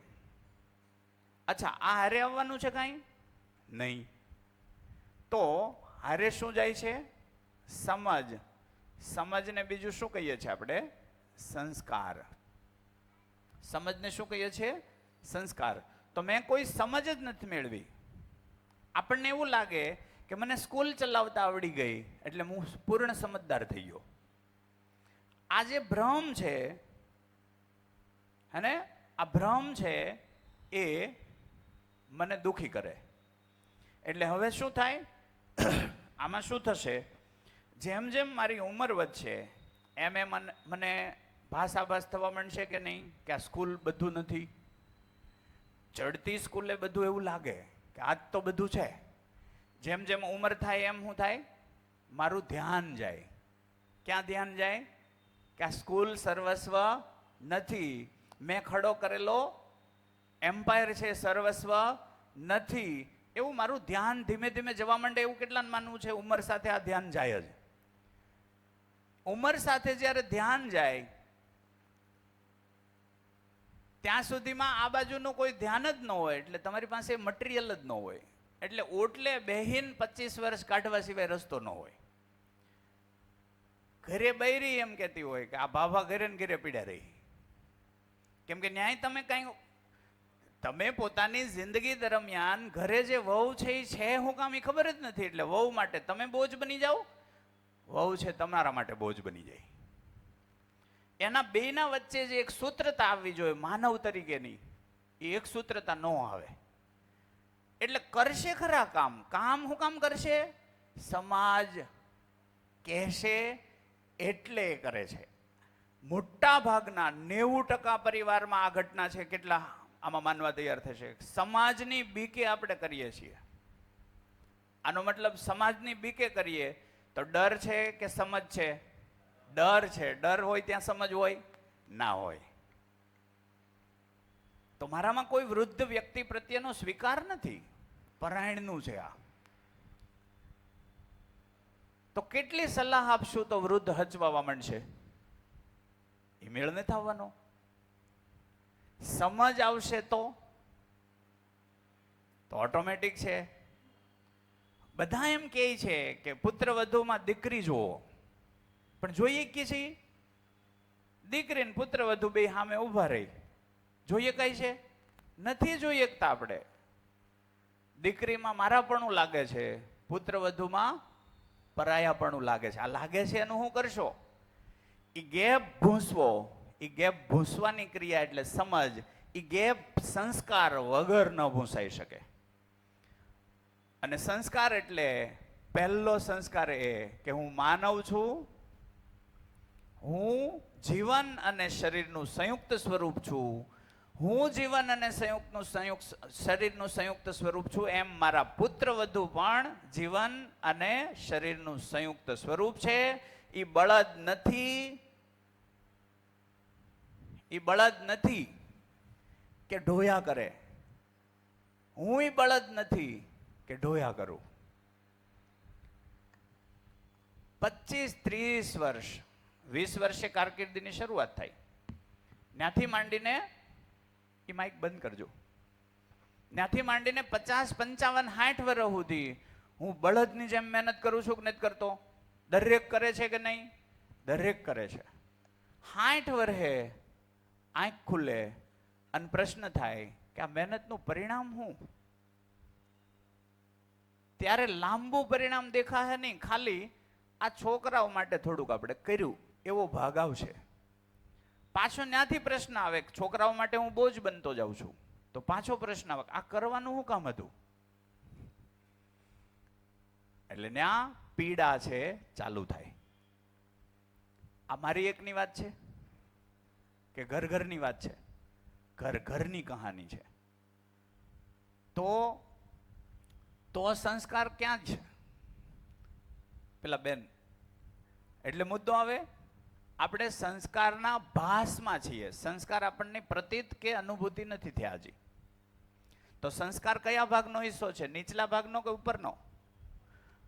સંસ્કાર એ આનો હિસ્સો છે. ત્યાં તો મેં ખેડાણ કર્યું જ કાંઈ કે ખાલી આ બહુડા જ કર્યા? આને આપણે સાદી ભાષામાં કહીએ ને, ટંકી ભરી, ટંકી ખાલી કરી, ટંકી ભરી, ટંકી ખાલી કરી, 25-30 વર્ષે એક નવી ટંકી પેદા કરી, એ ટંકી ભરી, એ ખાલી કરવા લાગી. એક સમય હું મારી ટંકી ભરવાનું અસક્ષમ થઈ ગયો. હવે અપેક્ષા રાખું મેં તારી ભરી હતી, તું મારી ભર. એટલે જો એ ટંકી નહીં ભરે તો ત્યાં પાછી પીડા.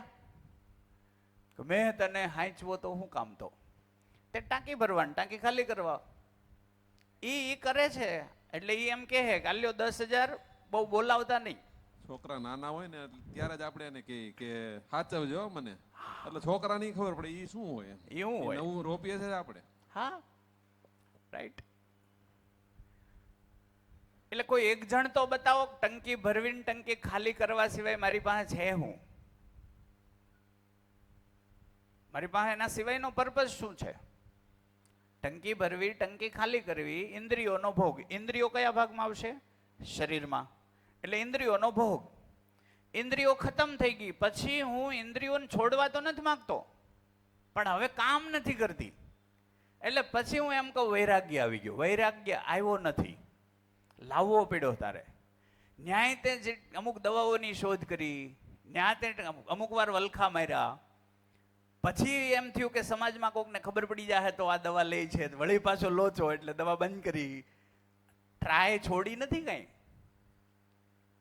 કેટલાના વાત માનવામાં આવે છે છેલ્લી ઘડી સુધી ઇન્દ્રિયોમાં તરબોળ. ઇન્દ્રિયો સિવાય બીજો કાર્યક્રમ રહે નહીં. સંસ્કાર તરફ જઈએ ત્યારે ઇન્દ્રિયોમાંથી સહજ છૂટવાની ક્રિયા ચાલુ થાય. હું એવું નથી કહેતો કે હું છૂટી ગયો છું, પણ એ ભાસ આભાસ પ્રતીતિ છે કે હા સહજ રીતે સ્વાદ છૂટી જાય છે.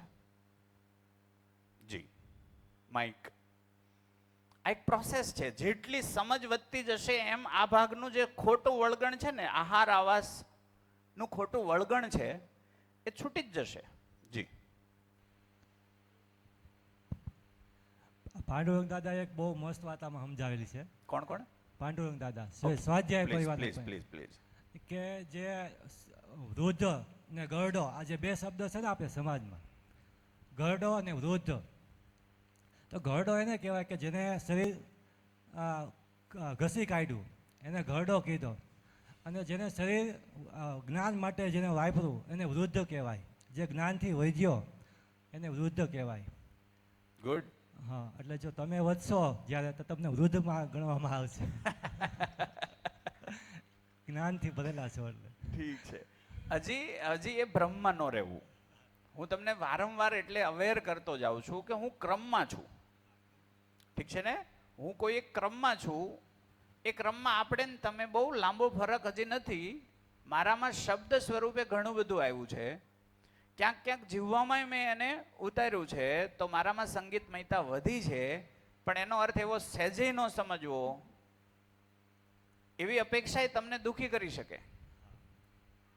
પેલી એક વ્યવસ્થા હતી આપણે ગુરુકુલમાં કે જે વૃદ્ધ આખા જીવનનો જેનો નિચોડ હતો ને, જે શીખ્યા છે અભ્યાસથી, એ ગુરુકુલમાં જઈને નવી પેઢીને શીખવાડતા ને એનો જે ખજાનો હતો એ નવી પેઢીને આપતા હતા. બરાબર છે. તમે જેમ કીધું અત્યારના ગરડા લોકો શું કરે કે 25 વર્ષ રાહ જોવે છે હવે શરીરને મળવા માટે, ઓટલા ઉપર બેઠા બેઠા રાહ જોવે છે. એટલે જ આપણે શરૂઆતમાં એક વાત કરેલી કે એટલે મોટા વૃદ્ધને- ભાગના માણસ 30-40 વર્ષે મરી જાય છે, ખાલી એને બાળવામાં આવે છે 80 એ આ ભાગમાં રહ્યા હોય એટલે એ જ થવાનું. એટલે વૃદ્ધને સમાજની કરોડરજ્જુ કીધી છે. વૃદ્ધને સમાજની કરોડરજ્જુ કીધી છે અને ઘરડાને બોજ કીધો. ઘરડા, હું ઘરડો થઈશ તો હું બોજ બનીશ, હું વૃદ્ધ થઈશ તો કુટુંબનો વૈભવ બનીશ. તો આધાર કોના ઉપર પાછો? વ્યક્તિના પોતાના ઉપર. અને મેં કોઈ એવો ભાગ, અચ્છા શરીર લક્ષ નહીં, પાછું સમજે કોણ? જીવન જ. આમાં જે તનતોડ મહેનત કરાવવા વાળું કોણ છે? જીવન છે. તો ખર્ચી કોને નાખ્યું? જીવનને. કોના માટે? શરીર માટે ખર્ચી નાખ્યું. ખર્ચવાનું કોને હતું? શરીરને. કોના માટે? જીવન માટે. જ્ઞાન પ્રાપ્ત કરીને આ પ્રોસેસ આમ થવી જોઈતી હતી. આ પ્રોસેસ આને કહેવાય પરિમાર્જન, આને કહેવાય હ્રાસ. હ્રાસ અને વિકાસ. શું કીધું? શરીરનો ઉપયોગ જીવનના જ્ઞાન માટે. તો શું કીધું? વિકાસ. એમાં આર્થિક જેટલી જરૂર હશે એ કરશે કે નહીં કરે? એટલું કરશે જ. આર્થિકતામાં પૂરું પડી ગયું, રેડી છે હવે. તો એ પોતે સમય ક્યાં આપશે? સમજવામાં. હું સમજવામાં? સ્વયંને સમજવામાં, સમગ્રતાને સમજવામાં. તો એ શું થશે? પૂર્ણતા અથવા જાગૃતિ. પૂર્ણતા તરફ કોઈ પરિવાર જતો હોય તો એ પરિવારને છોડવા કોઈ તૈયાર ન થાય. બાળકે ન છોડે, વૃદ્ધે ન છોડે, કોઈ વૃદ્ધાશ્રમમાં ન જાય. કેમ? બાળકને સતત દેખાય કે અમારા બાપા ભલે શારીરિક રીતે નબળાઈ છે પણ એ માનસિક રીતે મને એટલો સહયોગ આપે છે કે હોવા જરૂરી છે, મારા જ ઘરમાં હોવા જરૂરી છે. આ એને આવશ્યકતા દેખાય. એ ક્યારે હોય? જીવનની ઉપલબ્ધિ હોય તો. આવો વ્યક્તિ ઘરમાં બેઠો હોય ત્યાં સમસ્યા વધશે કે ઘટશે? ઘટશે. જેણે માત્ર આમાં કામ કર્યું હોય એ પોતે જ એક સમસ્યા બની જાય છે.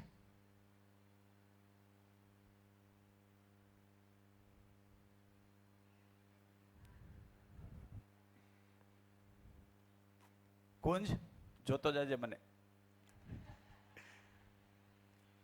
હા, હાજી.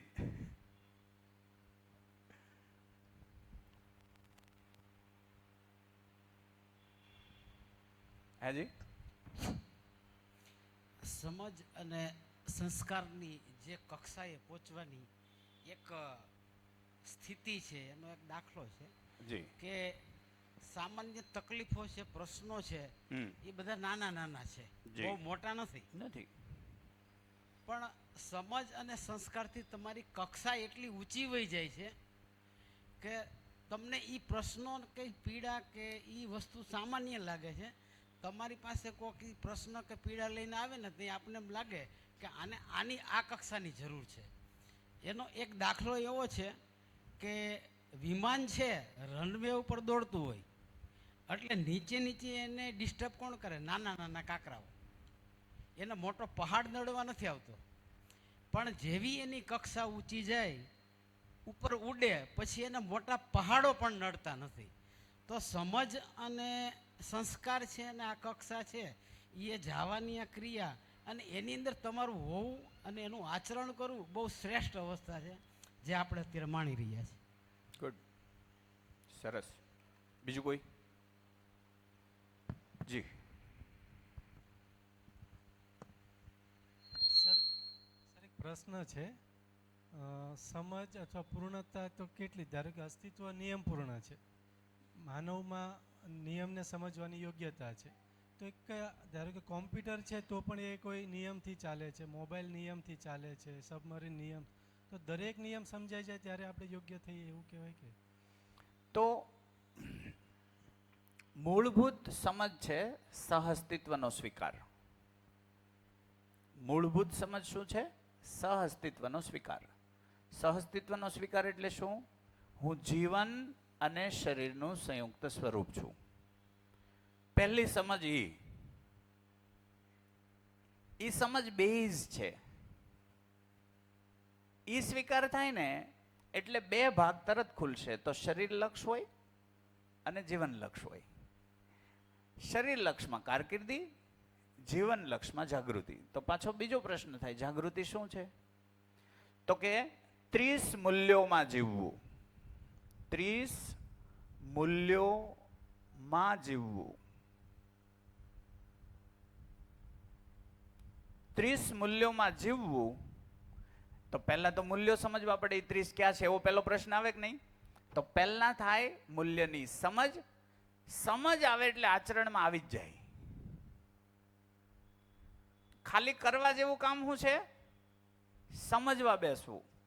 સમજ આવી જાય એટલે આચરણમાં લાવવાની જરૂર નહીં પડી, આવતું જ જાય. કેટલાને આમાં આ શિબિર દરમિયાન થોડી અમુક જગ્યાએ અમુક ભાગ સ્પર્શ્યા, ત્યાં તરત આચરણમાં દેખાય. જે ભાગમાં મારો સ્વીકાર થઈ જાય કે આ વાત એકદમ સાચી છે, એ ભાગમાં તરત જ ઘરે આચરણમાં દેખાય.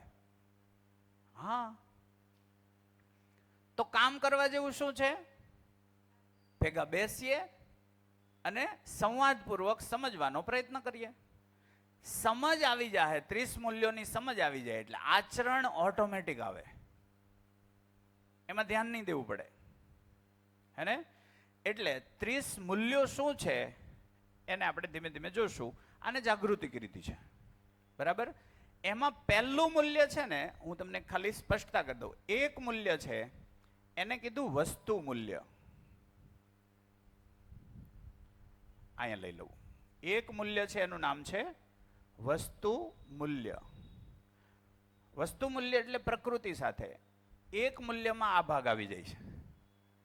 બાકીના 29 મૂલ્યો છે એ જીવન મૂલ્યો છે, એટલે કે જીવન તરફના છે. આ પ્રકૃતિ તરફના છે. અને એટલે માનવ હોય ને, માનવ છે, અહીં લખીએ, આજ ભાગ અહીંયા આવે ને, માનવ છે એ વસ્તુ સાથે કાર્ય કરે. શું કરે? કાર્ય કરે. અને વ્યક્તિ સાથે વ્યવહાર કરે.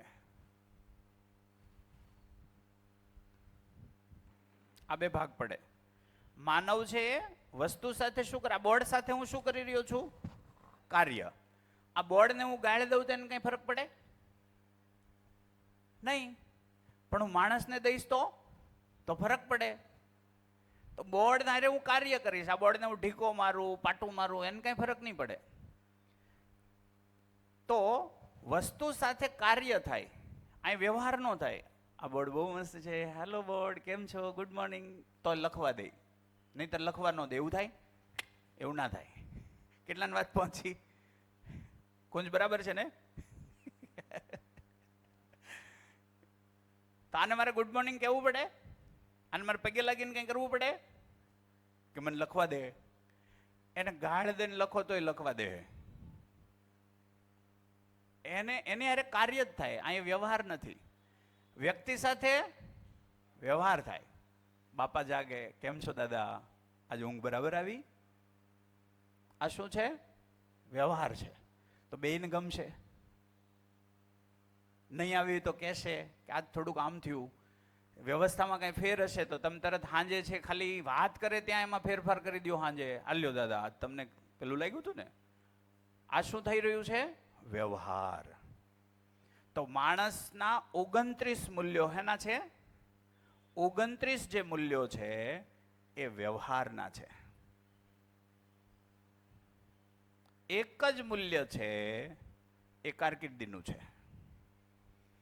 ગમે એવો એન્જિનિયર બનાવો, ખાલી એન્જિનિયર એ પ્રકૃતિને નુકસાન કરશે, પોતાને નુકસાન કરશે, પોતાના ઘરને નુકસાન કરશે, બધાને નુકસાન કરશે. ખાલી જો વસ્તુ મૂલ્યમાં કામ કરે છે એની. જેનો વ્યવહાર, તો વ્યવહાર મૂલ્યો શું છે એ આપણે આગળ જતા જોઈશું. વ્યવહાર મૂલ્યો છે શું એ આપણે અધ્યયન બિંદુમાં વધારે ખોલશું. આજે ખુલી જાય તો થોડું ઘણું જઈશું એ તરફ. ઠીક છે ને? જે આ છે ને સંબંધો છે, એટલે અહીંયા એવું કીધું કે અહીંયા વ્યવહારનો મતલબ સંબંધ. આ સંબંધમાં જીવે. અહીંયા છે સંપર્ક છે ખાલી. શું છે? સંપર્ક. વસ્તુ સાથે શું હોય? સંપર્ક. આને હું ભેટી જાઉં તો એને મજા આવે એવું? એને ન મજા આવે, એને કાંઈ ન થાય. તો અહીંયા મારે સંપર્ક જ છે. બસ હું ભેટી જાઉં પછી આગેથી લખવા માંડું તોય લખાઈ જાય. એવું ના થાય. ને આ સંપર્ક જોઈએ જ.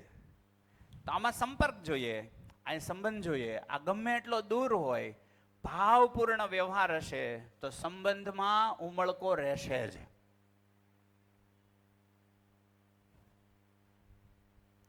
તો અહીંયા દૂરી છે એ કામ નથી કરતી, અહીંયા ભાવ કામ કરે. અહીંયા અંતર, કયું અંતર કામ કરે? આપણે ઓલે વખતે જોયું હતું.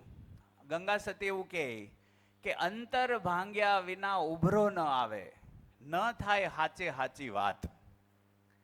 અંતર ભાંગ્યા વિના ઉભરો ન આવે, ન થાય હાચે હાચી વાત. કેટલાની વાત પહોંચી? કોણ મને કહે છે? કોણ સમજાવશે? શું કહેવા માંગે છે? હાજી, અંતર ભાંગ્યા વિના ઉભરો ન આવે, ન થાય હાચે હાચી વાત.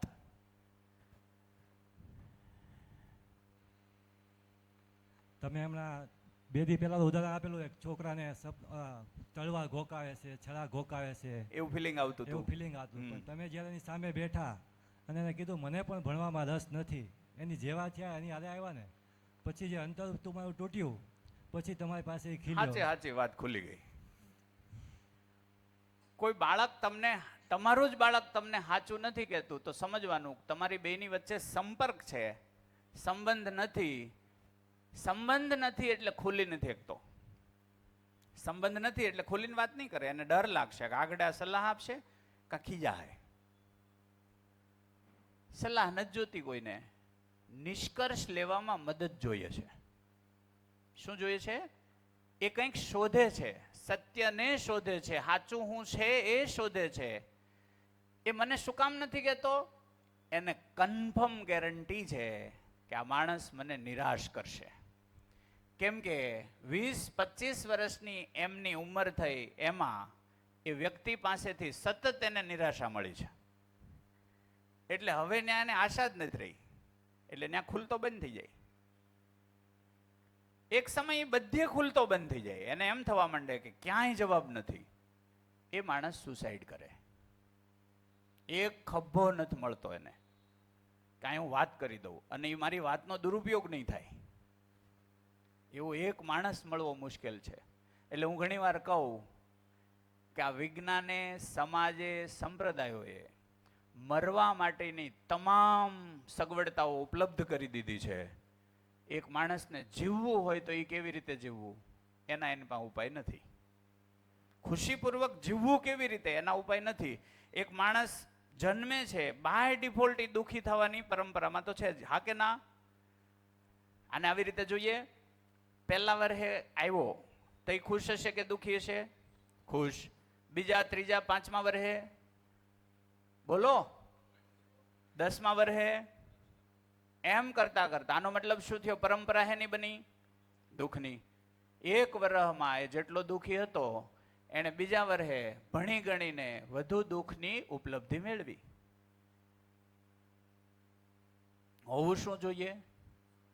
બાળક જે દિવસે આવ્યો તે દી જેટલો ખુશ હતો એના 5 વર્ષ પછી એની ખુશી વધવી જોઈએ. એની જવાબદારી કોની છે? મા બાપની. હા, ખુશાલી. પાછું આવ્યું ખુશાલી. રામજી દાદા એ વાત પકડી લીધી. ખુશાલી હોવી જોઈએ. ઠીક છે ને? તો ખુશાલી. અચ્છા, બીજું અહીંયા જોઈ લો. દુઃખપૂર્વક સાચા નિર્ણયો આવે કે ખુશાલીપૂર્વક? તો એક માણસને દુઃખી, મેં એ છોકરાને તેથી એ કીધું હતું, તો એણે એક વાત બહુ કરી. એ બધા એ કે મને એમ કે તું આ કર તો આગળ જતા સુખી થાય. એને એ કેમ નથી દેખાતું હું આજ દુઃખી છું? આ લોકો જોઈ કેમ નથી શકતા હું આજે દુઃખી છું? એનું હું બહુ જ મહત્વની વાત છે. હું આજ દુઃખી છું, દુઃખપૂર્વક કંઈક કરું છું, તો નિર્ણય સાચા હશે ખોટા? ખોટા હશે તો પાછો દુઃખપૂર્વક દુઃખ તરફ જ જઈશ. જી રાજુભાઈ. એ છોકરો આજે શું કરે છે? એ પછી થોડી ઘટનાઓ એવી ઘટિત થઈ, એ કેવીક નો કેવી એ અઘરી છે. એક તો મેં એને એવું કીધું, એને પપ્પાને એવું કીધું કે તમે આને એકાદ વર્ષ ભણાવોમાં એને ફ્રી કરી દો. તો એમ કેમ એણે કીધું હતું, પપ્પા તો માની જશે, ઠીક છે ને. એટલે મેં એને એવું કીધું હતું, તને જરૂર પડે એવું કાંઈ તો તું મને કહેજે, હું ઘરે આવીશ અને આપણે બેસીને વાત કરશું. પણ પછી એ સંપર્ક ન થયો. પણ એના પપ્પાનો 1-2 વાર ફોન આવ્યો અને રડવા જેવા અવાજમાં એવું કહેતા કે ભાઈ અત્યારે 1-2 જગ્યાએ ભુવા પાસે લઈ ગયા છીએ અને હવે અમને એ કે 2-3 જણાએ એવું કીધું કે આને કંઈક નડે છે, તો હવે અમે તો કન્ફ્યુઝ છીએ. તો એક તરફ આમ એમ થાય છે કે એને ભણવાની બીક છે, પાછું છોકરો મને કહેતો ગયો હતો કે આ વાત મારા ઘરે કરતા નહીં તમે. જે મને એણે ખુલ્લીને વાત કરી, એણે ચોખ્ખી ના પાડી. તોય મેં એના પપ્પાને અણસાર આપ્યો. અણસાર એવો આપ્યો કે કમસે કમ 1-2 વર્ષ તમે ઘરમાં એવો નિર્ણય લો, તમે પહેલાં એ નક્કી કરો કે તમારો છોકરો જોઈએ છે કે ડિગ્રી જોઈએ છે. તો કે છોકરો જોતો હોય ને. મેં કીધું તો 2 વર્ષ ન ભણે તેમાં વહી હું જાહે, એ એકવાર તો વિચારો. તો કે હાલો એ નક્કી કરશું કંઈક. પછી શું થયું મને ખબર નથી. 2-3 વાર એનો મુદ્દો એવો આવ્યો કે ભાઈ એક મંદિરે રામદેવ પીરના ઓલા ગયા અને ત્યાં નડતર રૂપ છે ના અંતે. પછી મને એમ થયું કે હવે હું ગેપ લઈ લઉં. એને આવશ્યકતા જણાય તેથી મારો સંપર્ક કરે એ ઓકે છે. એટલે મને આજે સ્થિતિ ખબર નથી એવું છે. એણે મને હોંપ્યો હોત કે આને જવાબદારી તો 1-2 વર્ષ લગાડી દેત. એક છોકરામાં કોરોના વખતે મારી એક ઘટના તમને શેર કરું. કોરોના વખતે અમે હતા ગામડે. એક છોકરાનો ફોન આવ્યો કે જનક સર બોલો. મેં કીધું હા. તો કે હું છેલ્લા 2-3 વર્ષથી, આવો વિનુભાઈ આવો, મારા મિત્ર છે વિનુભાઈ માંડવિયા. ગુજરાતની અંદર જીવન વિદ્યાને બહુ સારી રીતે લાવવું જ જોઈએ એવા આગ્રહપૂર્વક વિનુભાઈ છે બહુ ઝાઝા સમયથી મહેનત કરે છે. અને હું આ વ્યક્તિને જોઉં ને તો મને એમ થાય કે મનની શક્તિ વધારે કે શરીરની? મનની. એ આમાં મને તદાકાર થાય કે શરીર કામ ન કરે, શરીર કામ ન કરે પણ મન એનું એટલું ક્લિયર. એટલે મને તે કોલર પકડીને આમાં ધક્કો માર્યો કે ભાઈ જવાનું તમને પ્રેરિત કર્યા અને જે 3-4 વર્ષ લાગ્યા એ જ વ્યક્તિ. હા એ જ વ્યક્તિ. અમારી પહેલી મુલાકાત કેવી રીતે થઈ ખબર રાજુભાઈ? બાયોનિક્સની અંદર અમે એક વિદ્યાર્થીઓ માટે ન્યાયાલય ચાલુ કર્યું કે અઠવાડિયામાં જે સમસ્યાઓ બને એના બાળકો જ પોતે નિરાકરણ કરે અને સજા આપે એકબીજાને. એવું નક્કી સજા એણે કરવાની. એટલે મૂળ પાછો સજાનો મુદ્દો આવ્યો, અપરાધથી અપરાધ વધે. તેથી અમને બેન જાજી નહોતી ખબર, એને ખબર હશે. એટલે એણે મેં એ આખું ફેસબુક ઉપર લખીને મોકલ્યું કે અમે આવું એક bionics offence system, BOD offence system, બોસ કરીને એક સિસ્ટમ ડેવલપ કરીએ છીએ અને એમાં આવું કામ કરીએ. એમણે કોમેન્ટ મારી કે વાહિયાત વસ્તુ છે, નકામી પ્રોસેસમાં પડો છો. એટલે મેં પછી તરત, હું ક્યુરિયોસિટી ખરો એટલે મને કોઈ નકારે ને તો મને એમ થાય કે લે પૂછું. એટલે મેં એને પાછી કોમેન્ટ મારી. આ છે 2012ની વાત, બાયોનિક્સ વખતે, બાયોનિક્સ આમ કરી હતી ત્યારે. પછી મેં લખ્યું કે એક શિક્ષક તરીકે મારામાં જેટલી આવડત છે, મને જેટલી સમજ છે એટલા હું પ્રયત્ન કરું છું. તમારી પાસે આનાથી શ્રેષ્ઠ પ્રયત્ન હોય તો તમને કહેજો. તો અમારી આ કોમેન્ટ ઉપર વાત થઈ. પછી મને એમ થયું કે આ માણસને મળવું તો જોઈએ. કોઈ આટલા જોરથી એમ કહીએ કે આ વાહિયાત વાત છે, એનો મતલબ એની પાસે કાંઈક ઉકેલ તો હશે. એટલે પછી 2-3 મહિના વહી ગયા. પછી હું મારા મોટા ભાઈને નાના વરાછા બસમાં મૂકવા ગયો તો મને અચાનક યાદ આવ્યું કે આ વ્યક્તિ અહીંયા નજીક જ રહી છે. તો મેં એને ફોન કર્યો. મેં કીધું તમે અહીં ક્યાંક જ રહો છો ને? તો કે હા. તો મેં કીધું મળીએ? તો કે હું હાલો નીચે આવું છું. અમે પહેલા વહેલા ત્યાં મળ્યા તો એ ખબર પડી કે અમે બે એક જ સ્કૂલમાં ભણેલા છીએ. એ 1988 આસપાસ અને હું 98 આસપાસ. બેયના શિક્ષક એક દોસ્તભાઈ કે તમારે હારે ભણતા, એ ભણાવતા ને ભણાવતા. મેં કાલે દોસ્તભાઈ બ્લોચની વાત કરેલી, એમની પાસે એ ભણ્યા, હું એમની પાસે ભણ્યો. પછી અમને તાર મળ્યા કે ભાઈ આ હું કામ આ બધું હાલે છે. પછી અમે બેઠકો ચાલુ થઈ કે શિક્ષણમાં કંઈક ઘટે છે, શું ઘટે એ ખબર નથી, એટલે શોધમાં એ મારી હારે પડ્યા. એને નથી શિક્ષણ હારે કંઈ લેવા દેવા, નથી બીજું કાંઈ, પણ છતાં એની એક ભૂખ હતી કે સમાજમાં જે થઈ રહ્યું છે બરાબર તો નથી જ. એટલે અમારી બેઠકો ચાલુ થાય, સાંજે 9 વાગે બેસી તો સવારે દૂધવાળો આવી જાય, તો એ અમે ચર્ચા કરતા હોઈએ રાતે. તો ક્લાસ ઉપર બેઠા હોય તો ક્લાસ ઉપર, ઘરે બેઠા હોય તો ઘરે વિલાસની હોઈ જાય, પણ અમારી ચર્ચા ચાલુ હોય. તો સવારે ઉઠે તો ખબર પડે કે આ હજી બેઠા છે. તો આવી રીતે અમારો સંવાદ થયો. ફરીથી અહીંયા તમને ભૂમિકા મળશે કે માત્ર આ ખેડાણ કરશું તો મેળ નહીં બેસે, જીવનનું ખેડાણ આ રીતે થતું હોય છે. ઠીક છે ને? તો એવા વ્યક્તિત્વો જે તમારી ભૂલ શોધે છે એની પાસે બેસો કે સાચું હું એ બતાવો, ભૂલથી ભાગો નહીં. જે વ્યક્તિને પોતે પૂર્ણ થવું છે એ તરફની યાત્રામાં હોય, એ ભૂલ બતાવનારની પાસે જાય કે મને ચિંધો શું આમાં ફેરફાર કરું.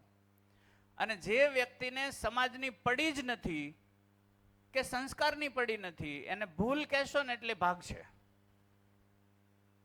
એને ભલો બુરો કે એવું તો એને પોહાય જ નહીં. એ પોતાને સર્વસ્વ સમજીને કામ કરતા હોય. તો આ સમાજ માટે ઘાતક બની શકે એવી વસ્તુ કે મને ખબર નથી, ખબર છે મારી કોઈક આંગળી ચીંધે છે કે આ બરાબર નથી, તો શું કરવું જોઈએ? હા, આ મુદ્દો ઘર પૂરતો હોય તો કઈ વાંધો છે નહીં, પણ હું સમાજમાં જઈને કંઈ કરી રહ્યો છું, હું સમાજમાં જઈને કંઈ કરી રહ્યો છું, તો સમાજનો કોઈ એક વ્યક્તિ મને આંગળી ચીંધે છે કે આ બરાબર નથી, આ દિશા ખોટી છે, તો બેહીન કમસે કમ ચર્ચા થવી જોઈએ કે ન થવી જોઈએ? થવી જોઈએ. એટલે મારી સતત એમની પાસે ભૂખ રહેતી કે કાંઈક એ સાર્થક છે એ સમજાવે. તો અમારી એમાં બહુ બધી ચર્ચાઓ થઈ. પછી એણે મને એમ કીધું સ્કૂલમાં આ લાગુ પડાય, આ લાગુ પડાય. મને કોઈક વસ્તુ સ્પર્શી, કોઈક વસ્તુ નહીં સ્પર્શી. જેમ કે એણે વિપશ્યના માટે મને ઘણું કીધું, સ્કૂલમાં ધ્યાન ચાલુ કરો. મારા એ માનવામાં જ ન આવ્યું કે ધ્યાન છોકરાઓમાં બેહે નહીં. 5 મિનિટ પ્રાર્થનામાં આંખું બંધ કરાવવામાં તે ફીણ આવી જાય છે.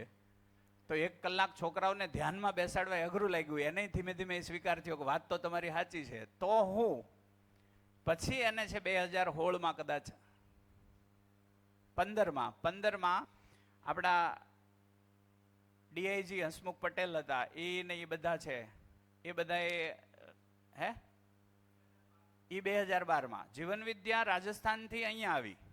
એવું જ હતું ને, કંઈક રાજસ્થાનમાં શિબિર હતી બોર્ડર પર, ત્યાં હસમુખભાઈ ને 3-4 જણા ગયેલા. પછી છે એને અમદાવાદમાં શિબિર કરેલી ગાંધીનગરમાં. તો હસમુખભાઈ પટેલ છે ને અત્યારે આપણે જીપીએસસીના માઇક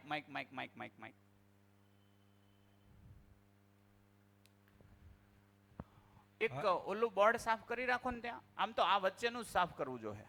ઘડીક ખમીએ કન્ક્લુઝન લઈને સાફ કરીએ. હા વિનુભાઈ. હસમુખભાઈ પોલીસ ડિપાર્ટમેન્ટમાં કંઈક કરવા ઈચ્છતા હતા. ઈને કલવર સાહેબ કરવર ત્યારે આઈજી હતા એ જી, અને આસિસ્ટન્ટ રેઇન આઈજી જાગાણી સાહેબ એના ધ્યાનમાં આવ્યું. આસિસ્ટન્ટ ડીઆઈજી જાગાણી સાહેબ હા જે બરોડા હતા એના ધ્યાનમાં આવ્યું. એટલે એને સજેસ્ટ કર્યું. એણે હસમુખભાઈને મોકલ્યા અને હસમુખભાઈને કરવા જેવું. હા, હસમુખભાઈ ત્યારે P4P કંઈક એવું ચલાવતા. ત્યારે પોલીસ પેરેન્ટિંગ ફોર પીસ. હા, બાળકો સાથેની હિંસા ઘટે એ માટે મહેનત કરતા હતા ને એમાં કંઈક હા આવ્યું. એટલે કલવર સાહેબનો પ્રોબ્લેમ એ હતો કે અમે ઇન્ટરનેશનલ કમાન્ડો ટ્રેનિંગ આપીએ છીએ. એ ઇન્ટરનેશનલ કમાન્ડો બને છે, એમાં કાંઈ ખટતું નથી. પણ અમે એ સુનિશ્ચિત નથી કરી શકતા કે સમાજનું શોષણ કરશે કે રક્ષણ પોષણ કરશે. આ વાત કેટલાને પહોંચી? હા હા, બસ એમ ધ્યાનથી. એટલે એણે કરાઈમાં 12 દિવસનો પોલીસ ટ્રેનિંગ સેન્ટરમાં જીવન વિદ્યાને 8 દિવસનો પ્રોગ્રામ કર્યો હતો. તો જે એ વાત કરી એને આપણે જોઈએ કે માણસ જીવન માટે શરીર હોવું જોઈએ, અને બદલે શું કર્યું? શરીર માટે જીવન હોમી દીધું. એટલે આ બાજુ સ્કિલ પક્ષ આજે ઓછા છે? સ્કિલ પક્ષ આજે ઓછા છે બાળકોમાં?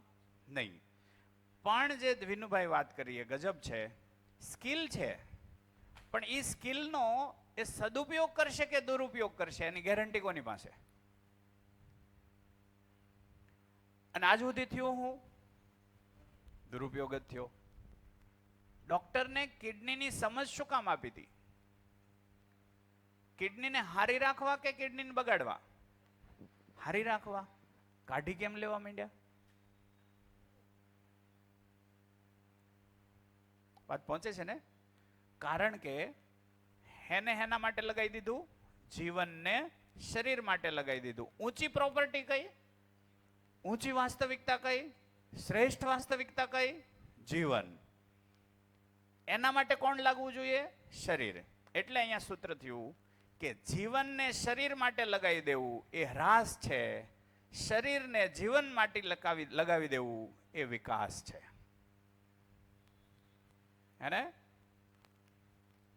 અચ્છા, શરીરને જીવન માટે લગાવી દેશો તો જીવનને સમજ આવી જ જશે કે નહીં? શરીર કેટલું કામનું છે એટલું તો એ રહેશે જ ત્યાં. તો એની તંદુરસ્તીનો આધાર કોણ છે? જીવનમાં તંદુરસ્તી તો શરીરમાં તંદુરસ્તી. એટલે જીવનમાં તંદુરસ્તી એટલે જ એવું કીધું. એટલે માનવને આપણે પહેલી વખતે પરિભાષિત કર્યો ત્યારે આમ કીધું હતું. માનવ એટલે શું? તો કે મનાકારને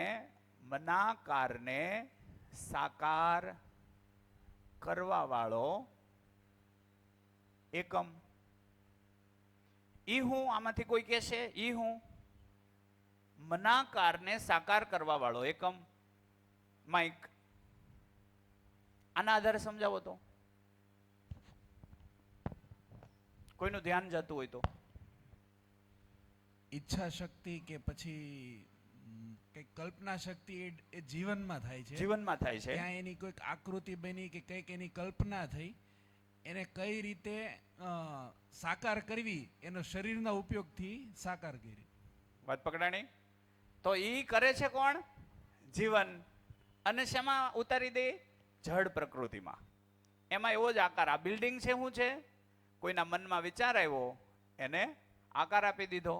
તો વિચાર કોણ કરે? જીવન. તો મનાકારને સાકાર કરવા વાળો એકમ.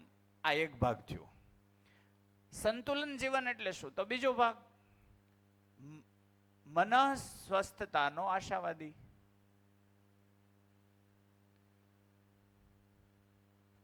આ કામ ક્યાં કરવું પડશે? પહેલું કામ તો ક્યાં કરવું પડે? જીવન શેના માટે કરશે? શરીર પક્ષમાં અથવા જડ પ્રકૃતિમાં. ચૈતન્ય પ્રકૃતિ જડ પ્રકૃતિની અંદર પહેલો પડાવ હાંસિલ કરવા માટે કામ કરશે. વાત પહોંચી? હવે બીજો ભાગ આવ્યો, મન સ્વસ્થતાનો આશાવાદી.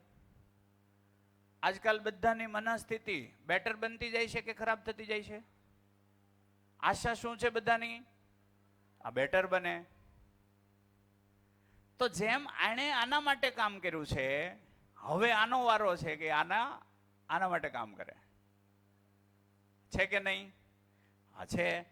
એટલે શરીર લક્ષમાં આહાર, આવાસ, અલંકાર, દૂરગમન, દૂરશ્રવણ, દૂરદર્શનમાં ક્યાંય ખામી છે અટાણે? ક્યાંય જ ખામી નથી. કશું જ ઘટતું નથી. કશું જ ઘટતું નથી તો હું કેમ બીમાર છું? કશું જ ઘટતું નથી તો ઈર્ષા કેમ નથી છૂટતી? કશું જ ઘટતું નથી તો મને બળતરા હેની છે? કશું જ ઘટતું નથી તો ઊંઘ કેમ આરામ થઈ છે? કશું જ ઘટતું નથી તો દોડ હેની છે? આના જવાબ કોણ શોધશે? જીવન. કોના દ્વારા? શરીરમાં રહેલી ઇન્દ્રિયોથી એ જવાબ શોધશે. એટલે ઇન્દ્રિયોને કીધી જ્ઞાનેન્દ્રિય. તો શરીરનો ઉપયોગ હવે આના માટે કરશે. ઠીક છે ને? અને ત્રીજો મુદ્દો છે સ્વયંને પ્રમાણિત કરવા વાળો એકમ. પ્રમાણિત કરવું એટલે સાબિત કરવું. આજકાલ જે કોઈ હોદ્દા ઉપર આર્થિક રીતે કાંઈ પણ મેળવવા માંગે છે, એ શું કરવા માંગે છે? પોતાની જાતને સાબિત કરવા માંગે. ઇવન તમે આ ઘટના બાળકમાં જોઈ શકશો. બાળકને તમે એમ કહો તારાથી ન થાય તો શું કરશે? એ વારંવાર પ્રયત્ન કરીને પોતાની જાતને સાબિત કરવા મથે છે. આનો મતલબ શું થયો? આ નેચરલ ઘટના છે. આ માનવની અંદર, જીવનની અંદર આ સહજ ઈચ્છાઓ છે. એટલે સ્વયંને પ્રમાણિત કરવાની, એને સ્વયંને પ્રમાણિત કરવો, સાબિત કરવો છે. ઠીક છે ને? તો આ ત્રણ છે. એમાં પહેલો એક જ પડાવ કઈ તરફથી કઈ તરફનો છે? જીવનથી શરીર તરફનો. ઠીક છે ને? એ તો તમે જુઓ તો આ બેના અર્થમાં જ છે. મારા ઘરમાં એક આર્થિક સગવડતા આવી જાય, એના જ મારે કરવાનું શું છે? એક સહજતા આવી જાય કે મને મારા પર ભરોસો બેસી જાય કે મારામાં ઉત્પાદન ક્ષમતા છે. એ ભરોસો જ મને હવે ઉત્તમ જીવવા તરફ લઈ જાય. તો છેવટે તો આ જે ઉપલબ્ધિ છે એ એના માટે છે, જીવન માટે. પ્રમાણિત કોને થવું છે? જીવનને. તો પહેલો સ્વીકાર, જે સંસ્કારની વાત કરી હતી, પહેલો સ્વીકાર જીવન અને શરીરનું સહઅસ્તિત્વ. મારા ઘરે કોઈ બાળક આવે છે ત્યારે શરીર નથી, ખાલી શરીર નથી. ઠીક છે ને? તો આપણે ખાલી એટલી રાહ નથી જોવાની કે આ મળદું બને. એમાં જીવન નામનું કોઈ વાસ્તવિકતા છે. એ મળદું બને એ પહેલા એના જીવનની અંદર કંઈક પરિમાર્જન થઈ જાય. એ મારે ઉપયોગિતા પ્રસ્થાપિત કરવાની છે. એમાં જ હું મળદું બનતો અટકી જાય. વાત પહોંચે છે?